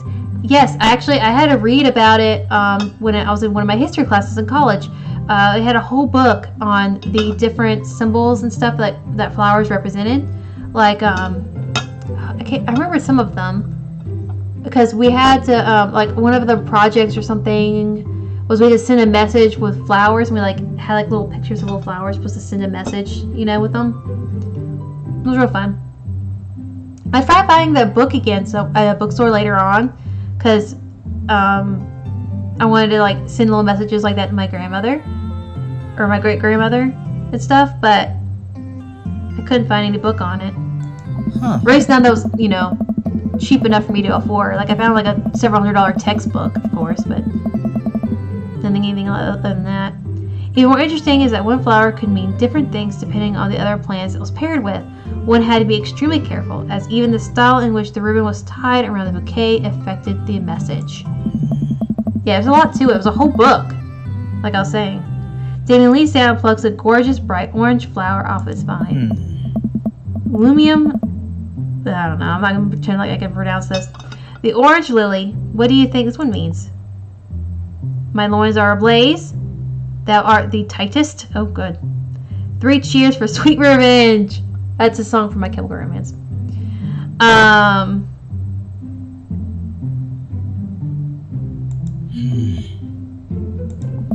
good. Oh, dear. Well, and that's precisely why floral arrangement is so challenging. What's your favorite type of flower? Pretty ones. Oh, I actually like sunflowers. They remind you of sunshine, and then you eat the seeds as a delicious snack. What a practical choice. My stomach grumbles. Oh man, now I want sunflower seeds. Didn't I just eat some sandwiches? How am I hungry again? I'll have to remember that when we put together a bouquet for you. He would put together a bouquet for me? Nobody's ever given me a bouquet before. I followed Damien down the footpath and admire more of his beautiful flowers. Suddenly a phone rings. I'll make sure my alarm doesn't go off again. Released until 11. It's 2 minutes till. Huh. Oh, Henry, will you excuse me? I must take this. He pulls a cell phone out of his pocket. I'm a little surprised it's not a rotary dial phone. I am too. Go for it. Oh. Damien smiles and walks back to the house. I take a deep breath and enjoy the heavily perfumed air. What a lovely yard. This makes me wish that I had put a little more effort into that garden Amanda and I tried to start one time. Our watermelons grew to the size of cherry tomatoes and then immediately died. Oh, hey, a gargoyle. Oh no, I knocked over the gargoyle. Fix that guard. Okay. Start. Oh, this looks right.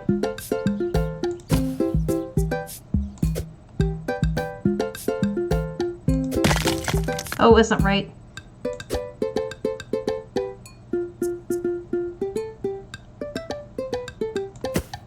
There we go. Goal! Yes. Legendary. Yes! Who knew I'd be so good at fixing a gargoyle? Ooh, that was a close one. Oh, here comes Damien. He looks upset. Henry, my sincerest apologies. I kept you waiting. There's an urgent matter that I must attend to, and I'm afraid I must take my leave. No problem, dude. Everything alright? Damien worries the hem of his coat with his fingers and looks away. Everything's perfectly fine, but it's Lucian. Yeah, he looks like a troublemaker. What's wrong? He appears to have, well, his teachers need me to come into the school post haste. Do you need help? Oh, no, you don't have to. Let me come with you. Us dads gotta stick together. Huh. You're right. This is one of Lucian's more elaborate stunts. I would greatly treasure having another parent by my side. Let's go. Oh. Damien and I walk into school and are immediately greeted by anxious-looking Hugo. Hey, Damien. You're here in record time. I wouldn't miss it for the world, dear friend. Wow, whatever it is, it doesn't seem like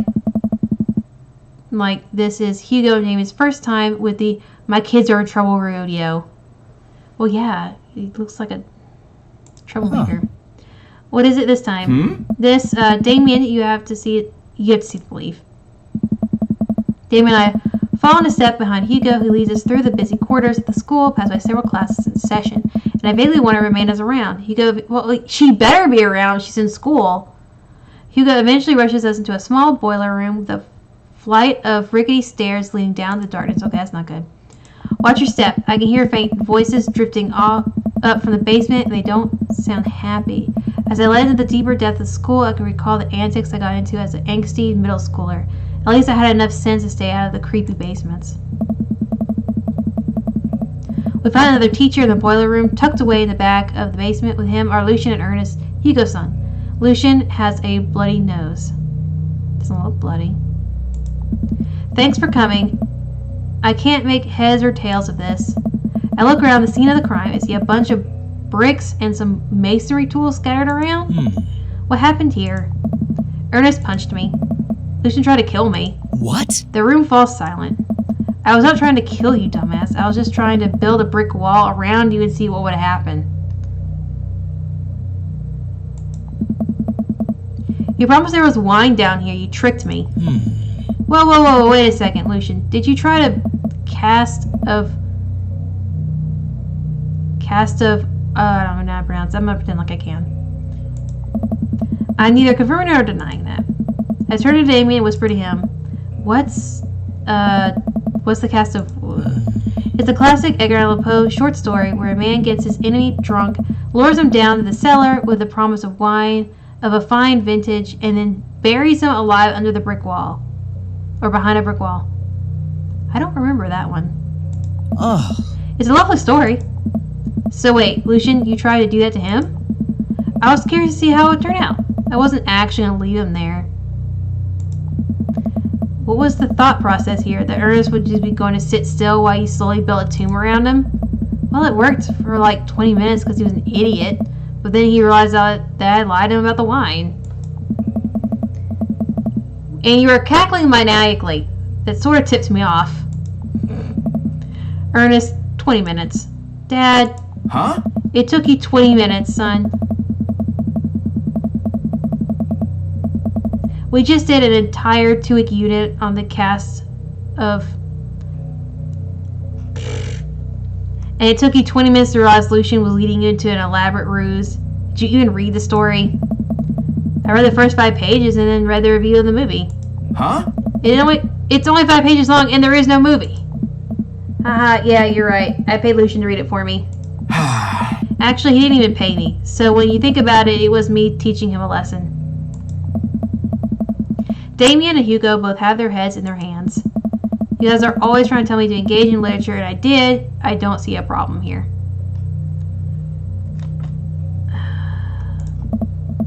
Alright, so I'm finally under what the hell. Don't do whatever that was again. You two are both suspended for a week. Yeah, sounds okay. They both high five.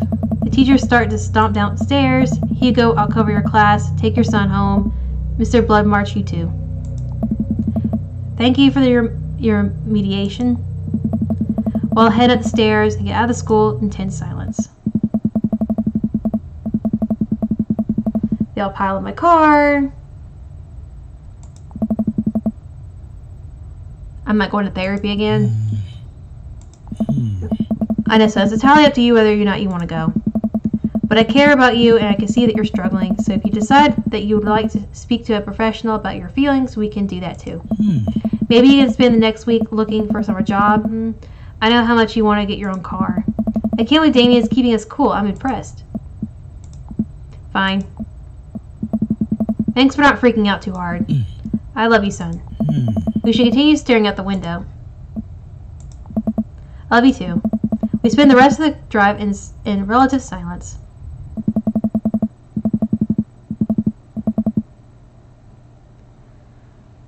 Okay, so I think I'm going to go ahead and stop here for tonight because it's already 5 after 11, which is when I said I would stop. So I'm going to stop here. I'm going to pick this back up right where I left off. I think tomorrow. Yeah, I think tomorrow. So, let's see. Save. So now it's saving. And so I will see y'all tomorrow. I think yeah, there we go. Okay.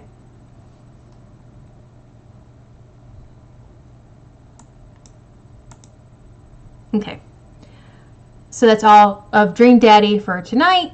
I'm going to pick this back up where I left off. I'm going to pick back up tomorrow around probably about the same time and play for about the same length amount of time. So I'll see y'all later. It's been a lot of fun. I really like this game. There's a lot more to it than the KFC game, so I'm surprised I have this much gameplay still because I feel like I barely actually got into it, really. But so I'm going to go ahead and go. Catch y'all later. And just for more information about me, I'm a photographer, and if you want to see some of my photography work, you can catch me on Instagram on Meg Joy, same name as this YouTube channel. And when this YouTube channel gets to 100 subscribers, I plan on doing a giveaway of one of my photos, like an art print or something. So get all your friends, get everyone you know to subscribe to my channel on here, get me to 100, and then I can start giving away photos. So see you later.